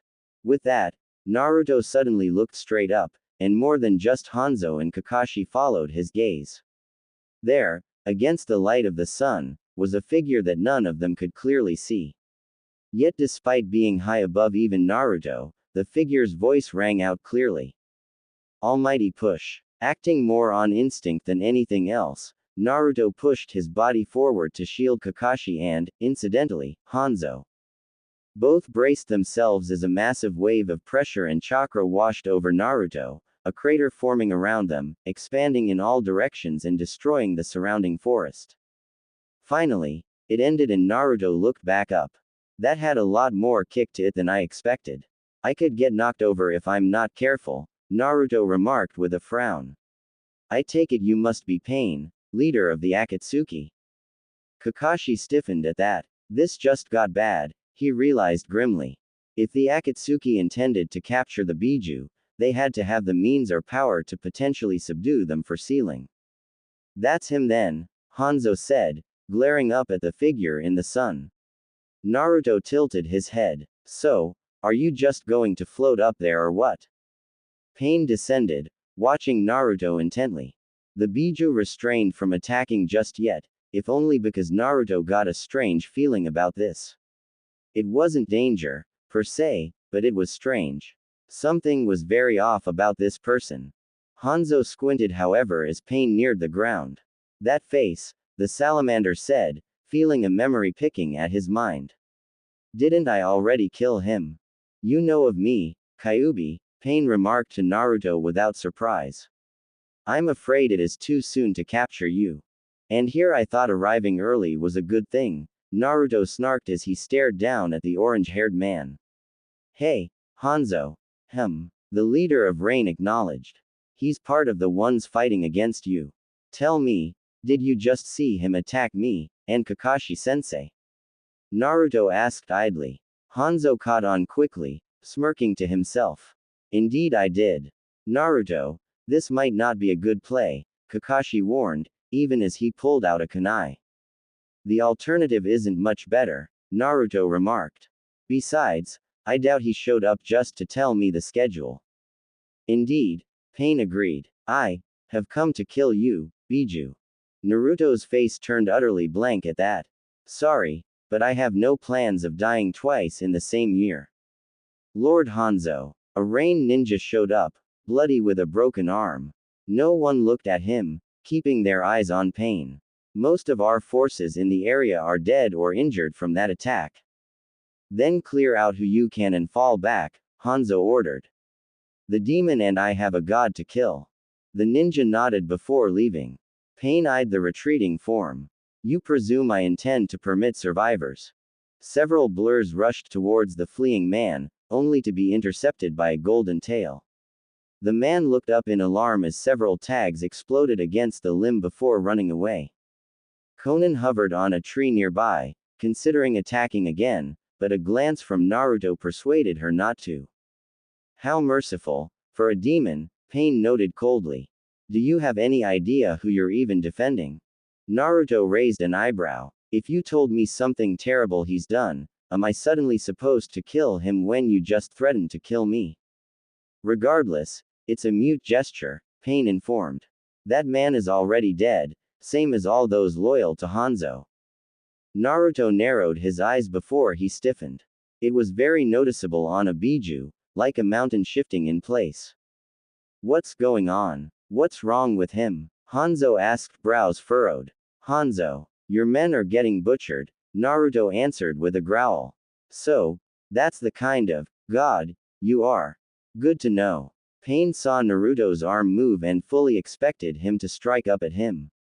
Instead, Naruto suddenly turned and slammed his hand into the ground, seemingly at nothing. How did he? Konan whispered in alarm. Kakashi and Hanzo watched in interest and caution as Naruto pulled something hidden beneath the dirt. Or rather, someone. Pain dropped out of the air like lightning, fast enough to surprise Naruto for an instant.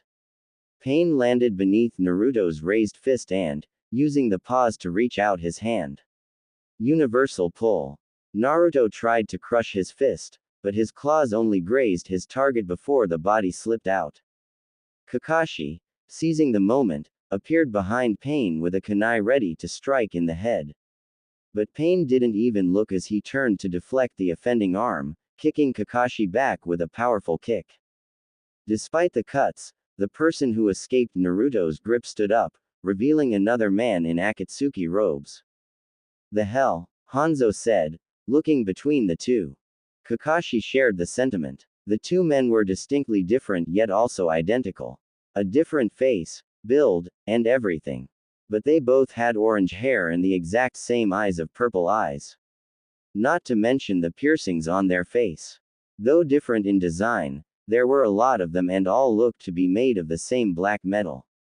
I take it that one is important, Naruto remarked, studying them closely. Pain had no reaction from either of his bodies. I was careless. I was so certain that he wouldn't be able to smell the Naraka path underground, lying in wait for an emergency. I, like so many, was so mindful of a Biju's chakra that I didn't consider the power of his senses. Kakashi-sensei, get on my back. You too, Hanzo, Naruto ordered warily. I don't think he's out of tricks. Me. And I should trust you not to kill me. Hanzo retorted. I'll take my chances. Suit yourself, Kakashi said as he leapt up to Naruto's head. What do you think, Naruto? Was hoping you knew, sensei. What the hell are those eyes? Naruto asked with a scowl. No idea. I've never seen anything like them, Kakashi answered in concern. Any further conversation stopped as the Diva Path raised his hand again. Almighty push. Kakashi ducked just in time, feeling only the wind formed by the attack as it hit Naruto head-on. The Biju braced but did not flinch. Pain smirked. Naruto's eyes widened in alarm as several large poofs rang out behind him. Before he could even turn, two giant figures had leapt onto his back, fangs biting into his side. Naruto! Kakashi exclaimed in alarm as he stared at the summons. One was a giant bear with 3 eyes, the other a 6-legged hyena. Every eye on each beast had the same ringed eyes as Pain, with giant black metal objects piecing some part of their bodies. I got this, Naruto grunted, his tails tearing away and tossing back the hyena while he reached around to bite the bear. It was big, but smaller than him. Naruto was able to pull it off with just his mouth, his wounds rapidly healing already. He turned around and released the bear only out of surprise. Before him was a small army of giant beasts. All of them at least close to his size, each one different from the last. A 2-headed dog, a giant-billed bird, and much more. I didn't sense anyone else. Naruto said in surprise before glaring back at the 2 bodies of Pain. I get it, there's more of you. Worry about that later. Kakashi called out as the 2-headed dog ran at Naruto, teeth bared. Naruto's eyes snapped forward, reaching up to grab the spot between the necks. He not only stopped the beast but slammed it into the ground. But the moment he finished, a black praying mantis was already slicing into his arm. Lightning blade, Kakashi called out, coming down on the large bug's head, impaling his first through the exoskeleton and brain. Good. These stay dead. Naruto grunted in agreement, turning to fend off another attack. Pain watched the exchange pointedly. I can't revive them with the Naraka path. It'd be too much of a risk, sending that body out so close to this fight, with Kakashi Hatake watching. As if to remind everyone of his presence, Hanzo appeared from behind, trying to attack with his weapon. Without even looking, Pain summoned a black rod to his hand and used it to block the attack. Eager to die, Hanzo? Pain asked disdainfully. I know I'm not crazy. That's the face of a dead man. How the hell are you still up and walking? Hanzo asked with a glare. A man did die that day, Hanzo. And what was born anew, was a god, Pain said dramatically, finally looking at him. I could have killed you at any time. But I wanted it to be with these hands. Hanzo didn't know what to think of that and didn't have time to consider it. Almighty push. The full force of the wave hit him, sending the rain leader flying.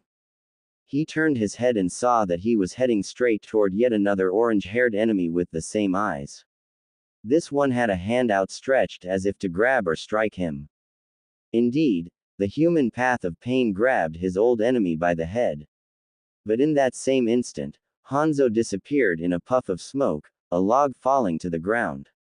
Substitution, Pain muttered, all of his eyes scanning for any sign of Hanzo, all the while the Kyuubi fought off more giant summons. Speaking of which, he was doing far better than Pain would have liked, watching as Naruto used his fangs to bite off the head of a giant-billed bird, turning to drive the beak into the side of a giant rhino. Pain narrowed his eyes as he saw that not only was Kakashi on the golden back but Hanzo as well now. Decided to join us after all? Kakashi asked rhetorically. Shut it, Hanzo muttered. Hey, Kyuubi, you got any way to clear these things out? With them all over me? Naruto answered with a growl. Yeah, I got one. Hold on and don't die. With that, Naruto spun around, using his tails to send the summoned beasts back, however briefly. Coming out of the spin, he raised himself high, on only his hind legs, standing almost upright. Know what he's doing? Hanzo growled out. No, this is new, Kakashi answered. Almighty push. Naruto growled as he was suddenly knocked forward, giving an opening for the injured rhino to ram him in the gut. With a growl, Naruto slammed himself forward, his hands impacting into the ground and the earth shattered. That was the only word for it. The earth shook and broke into many small broken islands that made up pieces of a broken puzzle. The giant beast stumbled, some becoming partially submerged and trapped, others stunned. Damn. That didn't work the way I wanted, Naruto muttered, grabbing the rhino off of him with one of his tails before sending it flying a good distance. I'm not sure I want to know what he wanted, Hanzo said to himself. Without giving the beasts time to free themselves, Naruto ran forth, to finish as many of them off as he could. He tore the throat out of one, biting the head off of a smaller one, and used a tail to break the back of another that tried to jump him. He didn't think anything overtly strange of the fourth one, a giant white spider. He reached down to bite its head from above. And the instant he did, he knew something was wrong. That didn't taste like flesh at all, and there was no blood. Boom. The spider glowed before exploding in his face. Meanwhile, Hinata looked up at the evening sky with a sense of trepidation. She had an uneasy feeling, the same one she had when she learned Naruto would fight Neji in the finals. The same as when she heard he went after Sasuke with the others. One of those had turned out well for Naruto, but the other. Hinata looked down. She had grown closer to Naruto, that much was undeniable. But she still felt so useless. Before, she couldn't bring herself to come out of her shell to offer whatever support she could, to help him in his literal or metaphorical battles. Now, however, she knew just being there, being his friend helped. Yet how does one truly help a Biju? Support a giant beast in battle, soothe the worries of a force of nature? How does a person stand by another's side, when they shine like an eclipse the sun in a near literal sense? Aren't you afraid of him? Hinata was jolted out of her thoughts by the voice. Sister. She addressed in surprise. Hanabi tilted her head as she joined Hinata. Everyone else in the clan is terrified of him. Just using the Byakugan around him is painful. It is at first, but, Hinata said with a small smile. If you're careful, and do it slowly, he looks amazing. Like a beautiful flame, always bright and burning. Hanabi furrowed her brow. So, you're not scared of him, at all? Not really, Hinata admitted. But I am worried for him. He's a Biju. I heard this skeleton isn't that strong, just hard to find. What does he have to worry about? Hanabi questioned skeptically. Hinata didn't answer, but Hanabi's expression softened as she saw the sorrowful expression on her sister's face. In silence, Hanabi took her sister's hand. Would you like to train with me, big sister? Hinata took a deep breath. I'd love to. End of chapter. So, yeah, Pain decided to bite off more than he can chew. Granted, this isn't a very one-sided fight due to all the tricks Pain has, and Naruto still is figuring out how to use his powers. He's OP, but his only nerf is lack of experience with said OP powers. Hope you all enjoy this start to the fight. Naruto wasn't sure what he hated most about the explosion he just suffered. The bright flash that disoriented him. The boom that deafened his hearing. The unappealing smell of clay and burnt flesh from the summons. Well, there was the explosion itself. Which stung like hell, mainly in the eyes and the tongue.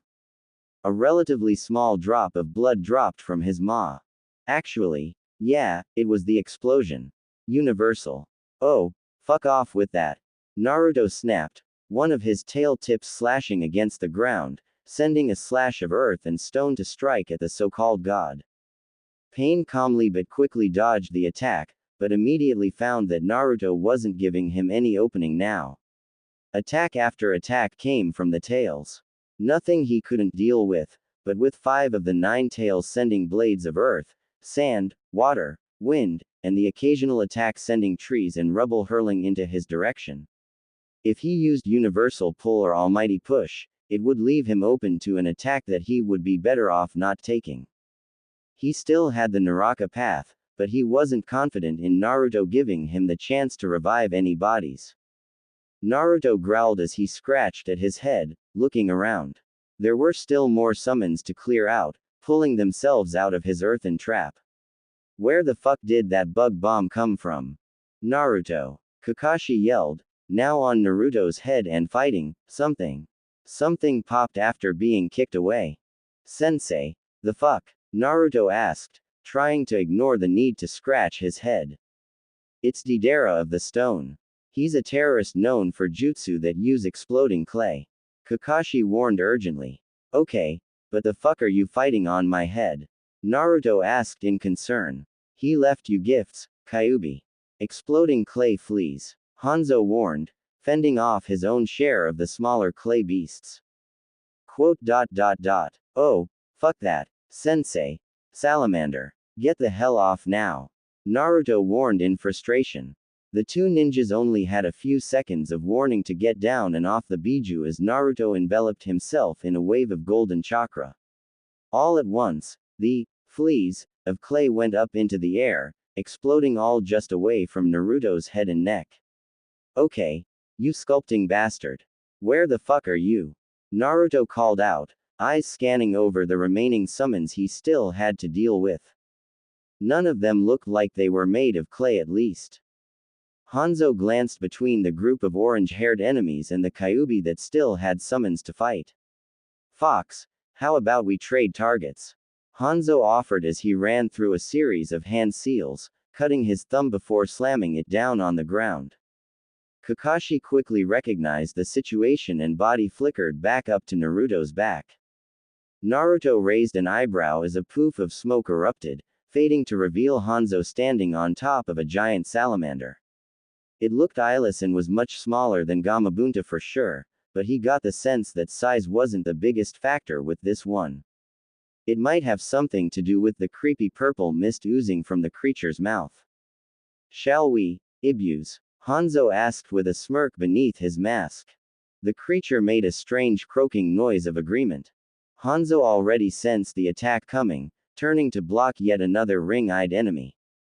Granted, this one was bald, but Hanzo was more focused on the sword that appeared to literally be part of his arm, which Hanzo was fighting off with his blade. Damn it, how many are you? We are the 6 paths of pain, the Asura path answered, right as the Diva path appeared behind Hanzo. And there will be no tomorrow for you, Hanzo the salamander, the Diva path finished ominously. Ow. Pain almost didn't get the chance to finish as Naruto turned, the biju trying to smash the corpse of a giant gorilla down on top of Pain. He narrowed his eyes, redirecting his attack to the ground. Mighty push. The force propelled Pain's favored body away from harm, but could only watch as the mechanical Asura path was swatted away from Hanzo by the tip of Naruto's tail. He stared up at Naruto, who was giving him his full attention now.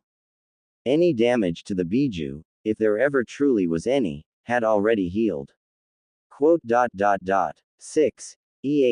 Naruto mused. Hanzo, have fun with the summons. The leader of Rain nodded as he sped off on his own beast. Pain briefly considered another attempt to end him, but Naruto slammed a fist down on the so-called god, forcing him to leap back a great distance. Let's dance, god of the Akatsuki. Meanwhile, the earth trembled, even from miles away. Just what the hell is going on? Kuretsuchi mumbled to herself as she observed the distant battle with a pair of binoculars. Kuretsuchi, Akatsuchi said in concern. We need to return to Aiwa. The Tsuchikage. My grandpa is worried about this furball. He treats it like an explosion tag you can't dodge if you set it off, Kuretsuchi said with a frown. But he's having trouble with just a few rain ninjas. You know we can't act unless he crosses our border. We're not even sure if he's crossed Rain's. Akatsuchi reminded imploringly. Why don't we ask our tailed friends before deciding that? Kuretsuchi asked with a smirk as she turned to the two men with them. Han narrowed his eyes from behind his hat, standing with one hand in his kimono. Roshi sat on a rock with his arms crossed, their perch on the hill giving a good and safe location to watch the distant conflict. You want us to fight the Kyuubi, even if it's not approaching Aiwa? Roshi asked with a scoff. Are you foolish or ambitious? Kuretsuchi narrowed her eyes. The Kyuubi, new or old, is a weapon of Konoha. One they're basically flaunting now. I'm sure your beasts have some pride and want to prove to this human that stole their fellow biju's power that he is not at their level. They do have their pride, Han agreed in an easy tone. But they will not interrupt his hunt for this skeleton monster. Quote dot dot dot. It's real. Kuretsuchi asked with narrowed eyes. The old ape says they used to show up more in the old days, whenever that was, Roshi informed, scratching the back of his head. Akatsuchi looked between the three in surprise. If this monster is real, is it a threat, even to a Biju? No, Han answered. That's why they want to see how he handles it. Kuretsuchi hummed. As appealing as letting something like that weaken the whole of Fire Country is, I suppose it is better if it is put down before it becomes a problem for us. But tell me, are they scared of the Kyuubi? Han and Roshi shared a look before Roshi answered. They said that if this was the old Kyuubi, what you're proposing would be suicide. For us, the hosts, specifically. The question remains, just how powerful this one really is, Han mused.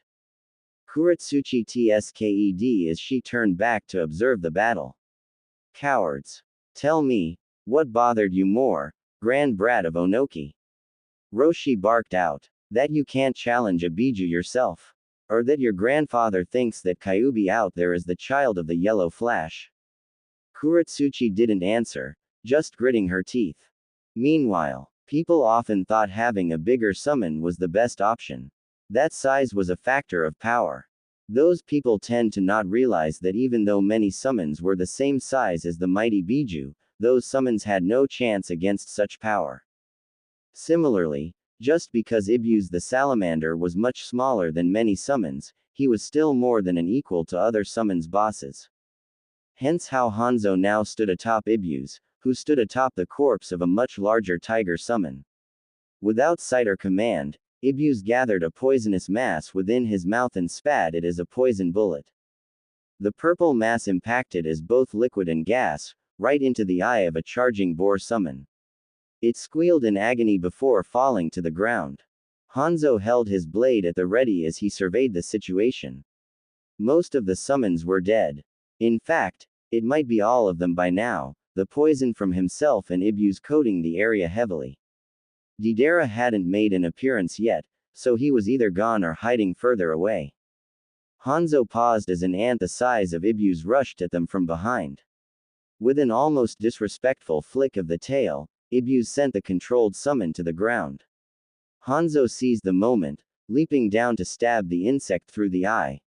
If his blade didn't hit the brain, the poison coating it sure would. True enough, the oversized ant quickly shriveled up and succumbed to death. A loud bang drew his attention back to the northwest, and he saw the fist of the golden fox sending a body barreling into the ground like a comet. Something like that would kill most men. Pain scowled as he flew through the sky and saw that his human Asura path was destroyed. This was quickly becoming against his favor. The animal path was practically useless now, the same as the human path, but they were at least still bodies to keep the Biju distracted. The Naraka path was in hiding to revive the bodies when the chance arrived. That meant the Diva and the Preta were the only ones that might make a difference. A tail came barreling towards him. Almighty push. The tail paused, but it still kept pushing against the gravitational pressure. He glared, pushing more chakra into it. My pain is not that weak, Kyuubi. Pain declared as the tail was deflected with a final pulse. Didn't ask. Naruto retorted, another tail slamming into the Diva path's backside before he could dodge. With all his strength and frustration, he flung the self-proclaimed god down to the earth and into the forests. Pain, however, smiled. Just what he needed, a bit of room. Conan narrowed her eyes. She knew that Pain could have dodged that attack, he had to have seen it coming with all the eyes he had on the battlefield. Which meant he wanted to appear like he had been struck down. So, what was he planning? Okay, that's 2 of you. 4 more. Naruto growled out. 2 more, right here. 2 of the bodies spoke in one, landing on top of Naruto's head, black rods coming from their hands as they made to stab out the eyes. Fuck off. Naruto yelled as he flared his chakra, long and hard. He could feel the bodies trying to stay rooted to his fur with their own chakra, but it was to no avail as they were sent flying as well. Push that, Naruto yelled, reaching up to grab the free-falling enemies. With a growl, He sent them down to the ground. He paused only for an instant to consider the broken bodies he just left lying on the ground. If this had been his first kill, or if he had been human still, this might unnerve him some. But he wasn't. It might have been all the dead bodies he had seen already, or maybe it was just because he could sense the other pains lurking about, or it could be him losing his humanity. He was hoping it wasn't exactly the last one. His ears pricked up as something filled the air. A sound, and an energy. He narrowed his eyes as he saw a black sphere rise out from the treetops, right where one of the bodies had landed. With a strike of 3 tails, he struck and shattered the ground while he reached up to grab and crush whatever the orb was. But it rose fast and high away even from his grasp. And Pain's voice echoed in his ears with 2 words. Planetary devastation. Naruto roared as he found himself blinded by rays of light, the orb lighting up while he stared at it. He felt the earth trembling beneath him as the spots cleared from his vision. He blinked until he could see clearly and the entire earth was breaking apart around him, huge chunks rising into the air. He could feel it pulling even on his own body, this feeling of gravity suddenly being inversed towards the sphere, which was rapidly becoming a giant ball of earth, stone, and trees. Naruto decided that just maybe the title of God wasn't just for show this time. Meanwhile, what the hell is that chakra? Jiraiya asked with a scowl. I was hoping you could tell me, Lord Jiraiya, the toad he was riding on answered in concern. The toad sage had redoubled their speed to rein when he felt Naruto fighting in the area. Why? He couldn't even begin to fathom. It was day, so unless it was the Hokage, there should be nothing for Naruto to fight out there. Then again, Jiraiya had been heading there to check just that, if the undead beast's grave was in the area. Maybe Naruto had found it first. But that didn't make much sense, the Hokage's chakra wasn't this easy to sense. Just what have you gotten into, Naruto? Meanwhile, what had he gotten himself into? Naruto wondered when his life had gotten this strange. Curse marks were one thing, sand demons too. But how did it all go from him being a megaton fox that was hunting for an undead beast to floating in the sky as some piercing obsessed freak tried to bury him inside of a mini moon? Maybe it was his imagination, but he felt like several levels of absurdness were skipped. He growled as he found himself on the moon-like structure, being pelted by various sizes of boulders. He tried to pick himself up, but the gravity pull and the buildup of stone and earth around it was slowing him down. Worse than trudging through water. From his upside-down position, he eyed where he was fairly sure the bastard was. He pulled one of his tails free and sent a blade of earth down. Sadly, the jutsu failed as the element just ended up being pulled back into the mass that was trying to swallow Naruto. Trying, and slowly succeeding. He could feel and hear Pain struggling, almost screaming from the strain to bring more and more up in an attempt to subdue him. Naruto was at a loss for how to beat this. Riding it out might be best for now. Not that he stopped struggling, he didn't like the idea of being buried alive, thank you. But Pain definitely couldn't keep them up forever. However, the big concern now is what the hell was the end goal of this? Were they going to try and seal him, or just drop this entire thing with Naruto landing headfirst at the bottom? Because he didn't know how much it would take to kill a Biju, but dropping a tiny moon on him seemed like a good place to start trying. He gritted his teeth as more stones and dirt pelted his face before. Pain squinted the eyes of his Petra path, having gathered by the bodies for the Naraka path to heal.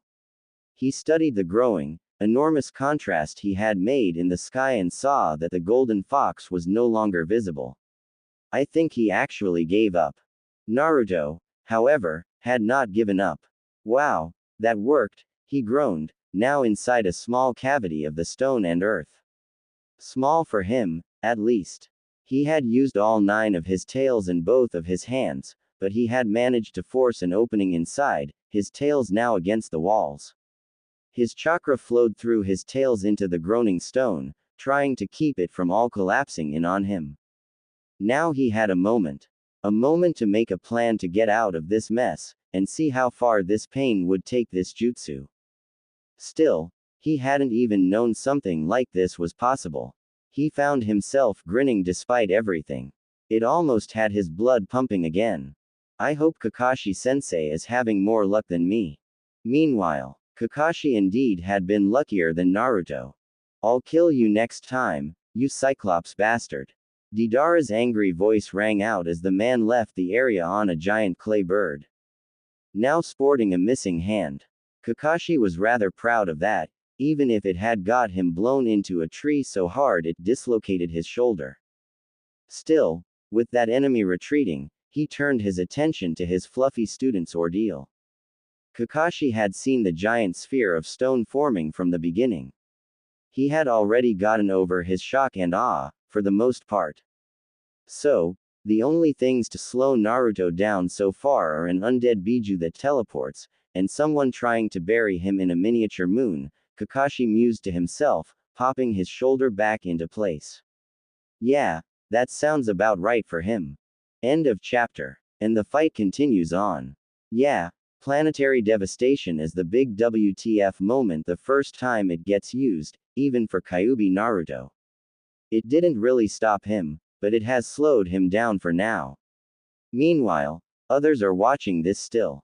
But yeah, Kakashi managed to chase of Deidara, even cost the bomber a hand in the process. Because Kakashi is badass. Not much else to say. Fight will end next chapter. Hope you enjoyed this. It seems we finally put a stop to him, Toby remarked as they observed the battle from afar. Quite a handful he is, White Zetsu mused. Don't be cocky, Black Zetsu warned. The power of the Nine Tails has always been absurd. If not for the existence of the Sharingan and the first Hokage's wood release, the original would have never been sealed.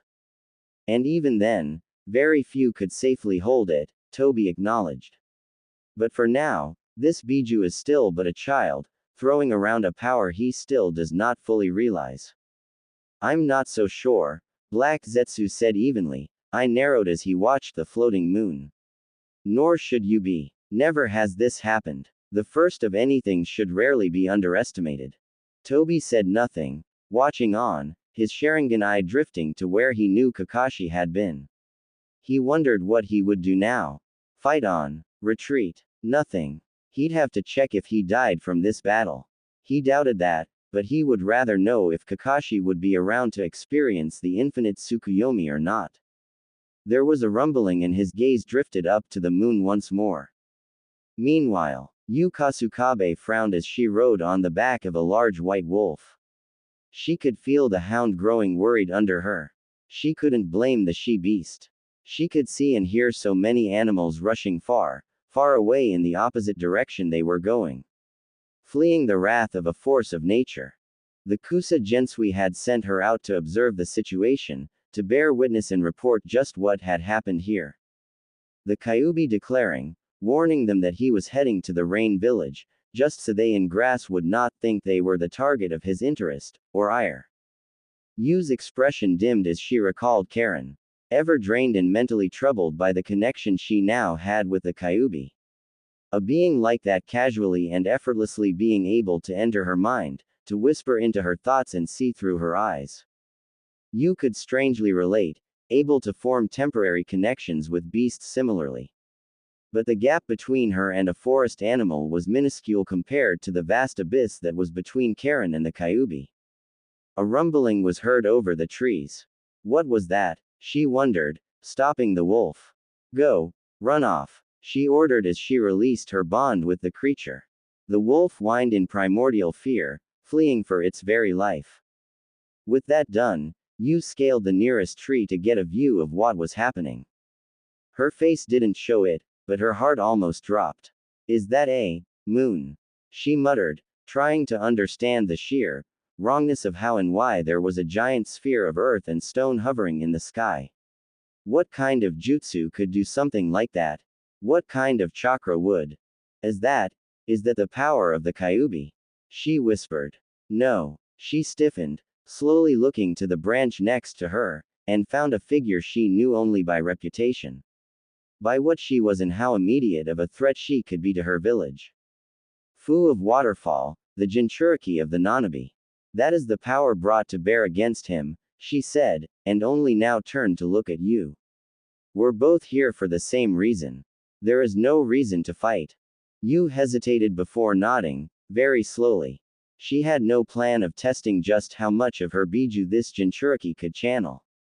Their attention was drawn to the small moon once more, as a great rumbling echoed through the air and stones shook loose from the sphere. Meanwhile, within his prison of stone, Naruto poured his chakra into his limbs. It grinded, melted, and just plain moved stones away as his power forced the rocks to bend to his will. Fists and tails pushed the opening around him wider and wider. He could feel it, the pressure of the jutsu and the earth trying to collapse in on him. But compared to treading on the ocean floor, this was only mildly more troublesome. That said, he was feeling borderline claustrophobic in this space. With a great roar of defiance, he slammed his fists downward. The explosion knocked him back against the wall, but it also destroyed a lot more of the stone down in front of him. He tilted his head as he looked down and saw a black orb hovering there. Stone began to envelop it again, pulled towards it by a gravitational pull. The hell? Oh, right, that orb was pulling everything up towards it. So I guess that means up is the way out in here, even though I was buried upside down. This is weird to think about. The cave walls pressed down more above him. He exclaimed, pouring more chakra into his tails to keep it back. He frowned as he felt his chakra being drawn away and dispelled. What is? He frowned as he saw, or rather sensed what was going on outside. He wasn't sure how, but this so-called god was drawing out his chakra and spreading it through the surface of the stone. Probably trying to seal him. Seal him. Wonderful. Well, he took solace in the fact that no one from Konoha tried to do it first. But then he let his anger mount as he realized this multi-bodied freak was trying to trap him in here. Fine. You want my chakra. Take it. Naruto called out with a growl. Opening the metaphorical floodgates, he let his chakra blaze, within him, out of him, and all through the stone. On the surface, Pain and his paths continued to apply seals with Conan's help, using the black rods to help mitigate the Biju's chakra to some extent. Rods and seals were being applied all over the surface, further securing the trap. Conan watched it all cautiously, keeping mindful of the location of Nagato's true body. It looked like they had managed to pull victory from defeat, but something about this felt too easy. As if to confirm her suspicion, a golden glow formed beneath the orb's surface. The seals pulsed and the black rods rattled. Pain blinked before his bodies redoubled their efforts. Only the diva path remained idle, floating just above the spherical prison. To think it is this powerful, Pain mused to himself. He was pushing it. His body, his real body, was already taking a toll from using planetary destruction. If he tried to increase it more, he might run out of chakra altogether. He glared in frustrated fascination as the top surface of the mini-moon began to bulge like a bubble was trying to escape it. The seals began to burn away and the black rods dislodged from the stone like arrows. One almost stuck him in the head, if he hadn't grabbed it at the last second. It seems this gambit has failed, he concluded grimly. With that, the bubble burst open like a volcano, stones flying like yellow-flamed comets as they flew through the air. From the hole climbed out a thoroughly annoyed Kyuubi in all his golden glory. With one hand grabbing the loose stone, Naruto hurtled a handful of stone at the flying god. Almighty push, Pain declared, pushing the attack away without effort, the rocks falling away. And a slash of chakra-imbued wind caught him by surprise, grazing a scar upon his face. God and demon stared at each other for a long moment. It became very clear that this was a battle of attrition and it was obvious who would run out first. And Naruto felt gravity change again. Oh, you Naruto growled as the floating sphere began to fall, slowly spinning in an attempt to crush him between it and the earth. Enjoy your victory, Kyuubi, Pain said. Finally he turned to leave, having already moved his path to leave the immediate area. Naruto growled as he ran up the side as the sphere spun and fell while breaking apart. At the last moment, he leapt off, just in time before the impact and resounding boom echoed over the area. The shockwave covered the area in dust and debris, destroying everything in the surrounding area. Behind you, Conan called out in warning. Pain turned around and saw a giant boulder flying towards him. With minimal effort, he waved his arm to the side and sent it off its path. His brow furrowed as the stone exploded in midair. Not like Deidara's work, but more like a jutsu, dispelling. He realized too late, as the jaw of the Kyuubi emerged and snapped shut, the Biju falling to the ground with a colossal thud, the diva path still in his jaws. Yahiko, Conan whispered in shock as she saw the body of her old friend in the fox's mouth. The left side was in the mouth, caught between just two great teeth, the head and right limbs hanging outside with blood gushing from the mouth and body. The diva path grimaced from the damage. All Might.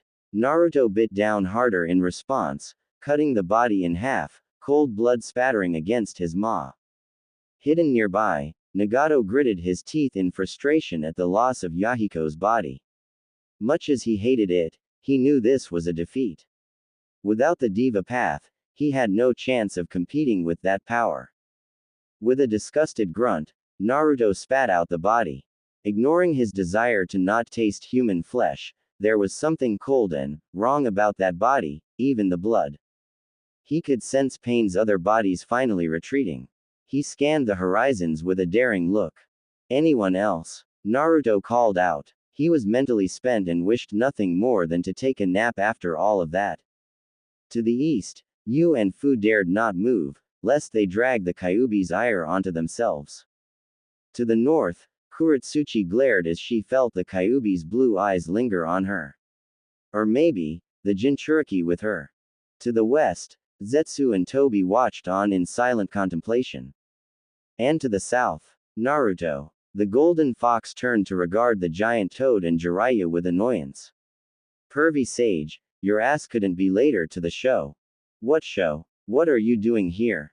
Jiraiya asked in confusion, looking around at the battlefield, complete with a literal mountain of stones, a wasteland where a forest had once been, and a lot of dead summon beasts. The toad summon was respectfully wary of that last fact, staying silent while the Sannin and the Biju talked. Fought a god, got put in a moon, busted out, and bit the bastard in half, Naruto answered bluntly, listing off each with a raised finger. That explains nothing. Less than nothing, Jiraiya said in exasperation. In my defense, this was all Kakashi-sensei's idea, Naruto informed shamelessly. Speaking of him, you mind helping him? He's on my back and about to fall off from chakra exhaustion. And a broken arm, he thinks. Jiraiya shook his head and resigned himself to the situation. Thanks for the ride, he said to the toad, canceling the summoning after he jumped over onto Naruto's head. True enough, Kakashi was laying face first on the back of Naruto's neck, holding onto the fur with one hand. What did you do? Fought Deidara. Chased him off, Kakashi answered shortly, due to the exhaustion and pain. Hanged Naruto into a boulder. Took a lot more out of me than I thought it would. You hanged a Biju. You're as crazy as your sensei, Jiraiya said with a head shake as he helped Kakashi up and gave him a chakra replenishing pill. Anything else I should know? Yeah, we made a friend, you know him, Naruto said with a smirk. Hey, Hanzo, want to go meet the fire daimyo? What? Far away, Yu tilted her head at the outburst. Is he brilliant or crazy? I can't tell. He's clever, Fu said. Or you assumed it was Fu and not her Biju. So, in a way, both. Naruto, you cannot take Hanzo the damn salamander to meet the daimyo out of the blue. Jiraiya protested. They were on the ground in front of Naruto, retrieving the two halves of the body Naruto had bitten in half. Kakashi had retrieved the larger half with the head, lacing it into a sealing scroll, while Jiraiya did the same to the smaller chunk. Oh, don't get your hair all twisted up, pervy sage, Naruto said with an eye roll. I'm not inviting him into the palace or shit. I just don't want his ass dying on us before we talk to the daimyo. Why, exactly, would I want to meet with your daimyo? Hanzo asked neutrally, ignoring the wary looks the toad sage was giving him. Call it a hunch, Naruto said with a drawl. I mean, I'm assuming you want help with your civil war. Jiraiya sighed, looking to Kakashi for support. Kakashi, please talk sense into him. Can't. He's right, this was my idea, so I owe him a turn trying a bad idea, Kakashi answered with a painful shrug. Besides, I kind of want to see where he's going with this. As you said, I have a civil war to deal with. I can't just leave for pleasantries with a foreign leader, Hanzo said flatly. First off, I think we all know you're not the type that likes that shit anytime, Naruto reasoned flatly and got no arguments from anyone. But fine, sure. Run on back to getting your ass kicked when that god decides to finish you off. I wasn't exactly idle while you were almost sealed, Hanzo retorted pointedly, the bodies of the dead summons still littering the area. It was strange, most summons left upon taking enough damage, but these stuck until their very deaths. And dead summons didn't always head back to where they were summoned from. You're a tough bastard, but I don't think you have a way to counter a mini moon being dropped on you. 'Cause I don't. I can just get out of being buried inside one. Naruto pointed out. Hanzo admitted that was a concern. The power this so-called god had displayed was something he had never heard of, something to rival the likes of Madara Uchiha and Hashirama Senju, something mighty enough to make even the Kyuubi struggle. What would even be the point of me going? Hanzo asked pointedly. Again, why would the daimyo help me? I can think of a few reasons, Naruto answered honestly. Naruto, you cannot threaten the daimyo, Jiraiya stressed pointedly. Yes, that is definitely something you shouldn't do, Kakashi agreed warningly. The maid you think I would. Why would I be ass enough to threaten him? Naruto asked in confusion. Quote. You do realize that you asking for anything can be taken as a threat, right? Hanzo asked, questioning the Kyuubi's self-awareness. Nah, I'm on good terms with the guy, Naruto waved off. When did that happen? Jiraiya muttered to Kakashi, who shrugged. Even if I felt like this was worth it, my village might be on the verge of falling to the enemy right now, Hanzo denied firmly. Fine. I'll talk to the daimyo and pervy sage will deliver the message to you if he okays helping you out, Naruto informed. You know, assuming your ass is still alive by then. Wait, why am I being volunteered for this? Jiraiya asked with a frown. 'Cause a regular messenger would get killed with that pain guy wandering about. Naruto said, gesturing to the remains of the mini moon. So either you do it or I will. The Sannin is doing it, Hanzo said firmly. I do not need a Kyuubi wandering into my land to play messenger. I know you're trying to insult me, but I'll take an excuse to walk to someplace new, Naruto said with a smirk. Jiraiya just sighed and resigned himself to this insanity. Well, I guess I should be glad time hasn't withered you too much, Hanzo, he said with cautious praise. I hear it has done well for you and those other two. In terms of power, that is, Hanzo said, regarding the toad sage as well. But I hear time has been unkind to you three in most other ways. Jiraiya hummed, knowing there was no word against that. Being a shinobi often meant dying young or living long enough to see your comrades die or crumble in the line of duty. Naruto watched the exchange idly, his ears twitching as he kept a lookout. Their watchers had mostly left. Mostly, he mused, glancing to the north again. Miles and miles away, he could still see her lingering on that hill, eyeing him with some form of envy that he didn't care for. Iwa, the hidden stone. He wondered if they were going to be a problem, or just her. He got the feeling that even when the Hokage was dealt with, his battles would be far from over. He could see it, smell it, taste it, the hate, the envy, the rage, the fear. So much attention on him and the shock of his existence was wearing off. Others were no longer stunned into inaction. This so-called god proved that much. That was fine with Naruto. An entirely peaceful life was never in the cards for him. End of chapter. And there we go, end of the battle. It was kind of a draw, but Naruto came out better than Pain.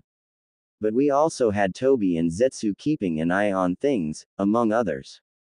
To top it all off, Naruto plans to get Hanzo some help in his civil war. Keep in mind that nobody here knows how Pain's powers and bodies work. None of them know if he can do planetary devastation with any of the bodies or other things like that. So Naruto is taking the safe bet and saying that Hanzo would probably still get killed by Pain. Hence why Naruto wanted to bring Hanzo along. But not all plans go without a hitch, so Hanzo is staying to make sure his side of the war doesn't fall apart. Jiraiya mulled over what Kakashi had told him, about everything. Okay. I understand most of this. You had a lead, Tsunade pointed you at Hanzo because he fit. I honestly had the same thought, Jiraiya admitted. So that's why you showed up, Naruto murmured in thought as he walked back towards the palace of the Fire Daimyo. But why did you try to engage the leader of the Akatsuki? Jiraiya asked with a frown, looking over his shoulder at the back of Naruto's head. Kyuubi or not, that was pretty damn reckless. Naruto grunted but made no comment. Jiraiya sighed. The daimyo might not be happy about this, almost dragging Fire Country into another country's civil war. Almost nothing, Naruto remarked. Naruto, this isn't a game, Jiraiya warned. Did I seem like I was playing around? Naruto deadpanned. No, but you clearly don't get that your crossing into another country can be seen as an act of war on our part, Jiraiya countered pointedly. Naruto said nothing as they continued to the castle. Kakashi hummed but said nothing about the little disagreement between the Sannin and the Biju.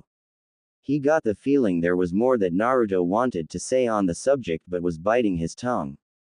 Either out of being mentally exhausted from the fight or another reason, he wasn't sure. He noticed that change in Naruto over time since becoming the new Kyuubi. He was still loud, obviously, and spoke his mind. But he did keep some things close to the chest. He had to. At his size, silence was the only way he had any kind of privacy, any kind of secret. To a ninja, secrets were valuable, currency even. How precious they must be to Naruto, who often had to choose between saying something everyone would hear or saying nothing at all. It was amazing to observe and think about. The power, even the form probably wouldn't affect Naruto's personality much if he was just smaller. The size of him was ironically the biggest thing creating a gap between him and other people. He could easily imagine a golden Ninetales with playful blue eyes running around Konoha and messing with people, happy and content. Maybe the size of a horse, maybe smaller. But not this big. Amazing to realize what details mattered most in a situation. Jiraiya sighed as the palace was growing incredibly close. Just let us do the talk. Fire Daimyo, Naruto spoke up calmly, underlined with tiredness and frustration at the situation. Jiraiya needs a word. Something happened at the border. And I would appreciate it if a medic or someone could take a look at Kakashi-sensei. Copycat and Toad Sage looked at each other with interest at Naruto's action. He says you're welcome to the healing ward, Kakashi-sensei. Pervy Sage, he's expecting you, Naruto informed flatly, looking at the setting sun. Now excuse me while I keep guard for the bastard. The pair had little choice but to go along with it, jumping off before Naruto stepped further away from the palace, finding his preferred mountain to keep watch from. He let his mind wander while it could. Hanzo wasn't behind the Hokage, nor was he the source of it. But the Akatsuki showing up. Were they involved or just opportunist assholes? In either case, they failed to kill him. But Pain wasn't gone. Naruto wasn't even confident that killing that body was a truly crippling move. He could be back with the same tricks another day, and more if he was smart. Not to mention there were so many others watching that fight with Pain. He hoped he gave them something worth reporting. He was just glad the other Biju hadn't gotten involved. He had no idea where he stood with them, and that was not the time or place to find out how many were willing to give him the nephew treatment like Saiken. Saiken. He wished he could head back south and talk to the slug right now. It was nice having someone who openly called him family, who cared and worried about him. Not that he didn't appreciate Uruka and his friends back in the village, but it was probably just having someone on his level that he could relate to and talk to. Ask questions about being a Biju. Cycling back, Hanzo was no longer a suspect, which left a big gaping question of who or what the Hakuju was. Meanwhile, you were attacked by the golden goose. Shizune repeated in interest. It tried to eat me. Choji said, covered in bites and scratches. I don't suppose you were able to capture it? Shizune asked as she healed the boy. No, it flew off the moment we tried, Shikamaru answered. So if we see it again, should we try to kill that bird, bring it alive, what? Ino asked uncertainly. Lady Tsunade would like it alive unless it proves deadly, Shizune answered with a hum. These wounds are very stubborn. Wounds can be stubborn, Choji asked, wincing a bit in pain. It's what we medic ninjas call it when chakra or something else is hampering our ability to heal someone, Shizune explained. Considering that Goose seemed to have absorbed some of Naruto's chakra. Does that make it a mini Biju? Ino asked in alarm. Is it going to get bigger? Shizune paused before smiling awkwardly. We hope not. Squawk. Ah, he's returned for me. He wants my fingers. Choji screamed, jumping away from the honking sound. Choji, that's not. Shikamaru stopped as he looked up and saw that it was indeed the golden goose outside the window. Thankfully, it wasn't flying towards them. You can stop hiding, it's flying away. Shizune momentarily ignored her patient, who was shivering in fear under the hospital bed, as she made her way to the window and watched the bird flying away into the coming night, feathers bright against the darkening skies. Well, that's not ominous at all, Ino remarked with a dry tone, voicing Shizune's sentiments. Shizune had a feeling tonight was going to be interesting. Maybe not here, but somewhere. Meanwhile, I see, the fire daimyo said, sitting on the daimyo's cushioned dais while Jiraiya knelt after delivering the impromptu report. To summarize, our good Biju was attacked while investigating a possible lead on this grave beast. That was one way of putting it. By someone powerful, evidentially. Kakashi of the Sharingan told me this man, Pain, created something that was essentially a small moon to try and trap Naruto. If I hadn't seen the aftermath, I might not have believed it. Troubling indeed. There are only a few people in all of history that could trade blows with the Biju, the daimyo noted in contemplation. I take it there were witnesses. Everyone was watching. Jiraiya scowled upward in annoyance at Naruto answering in his place. At least 3 of the others were there, Naruto added in. Others? The daimyo asked curiously. He means the Biju, or the Jinchuriki rather, Jiraiya filled in. I'm sure every nation is on high alert after hearing there was a battle on the border with the Kyuubi. The daimyo nodded. And this man, Pain, is not only the leader of a rebellion in the Land of Rain but is also the member of this group of elite rogue ninjas. Tell him who they are and what they're after, or I tell everyone, Naruto warned pointedly. The daimyo raised an eyebrow, giving Jiraiya a pointed look as if telling him not to hold anything back. Jiraiya sighed. My spy network says they're a group with the aim of gathering the Biju. Their members include many high-profile criminals. Itachi Uchiha, Deidara of the Stone, and Kisame Hoshigaki to name a few. Orochimaru was among their numbers before he had a falling out with them. I see. I think I understand the situation. Thank you, Jiraiya. Is there anything else to report, or that you need? Just that Naruto wanted Hanzo of the Salamander to meet with you, but the man felt he was needed most in his village after that attack, Jiraiya explained neutrally. The fire daimyo hummed. It seems I was correct in my guess. I'll have my envoy send word to the Land of Rain of possible aid. Jiraiya blinked. Did the daimyo just concede to Naruto's prompting to give aid to another nation? My lord, You wish to involve the land of fire in another country's civil war. Are you not worried about how other countries might view this? I mean, it'd be kind of stupid to let people like that have a whole country to play with, right? Naruto asked as if it were the most obvious thing in the world. And the daimyo nodded in calm agreement with that sentiment. While I feel no obligation to aid this Hanzo in keeping hold of his country, freely allowing it to fall into the hands of such powerful criminals would be to allow them to grow as a threat.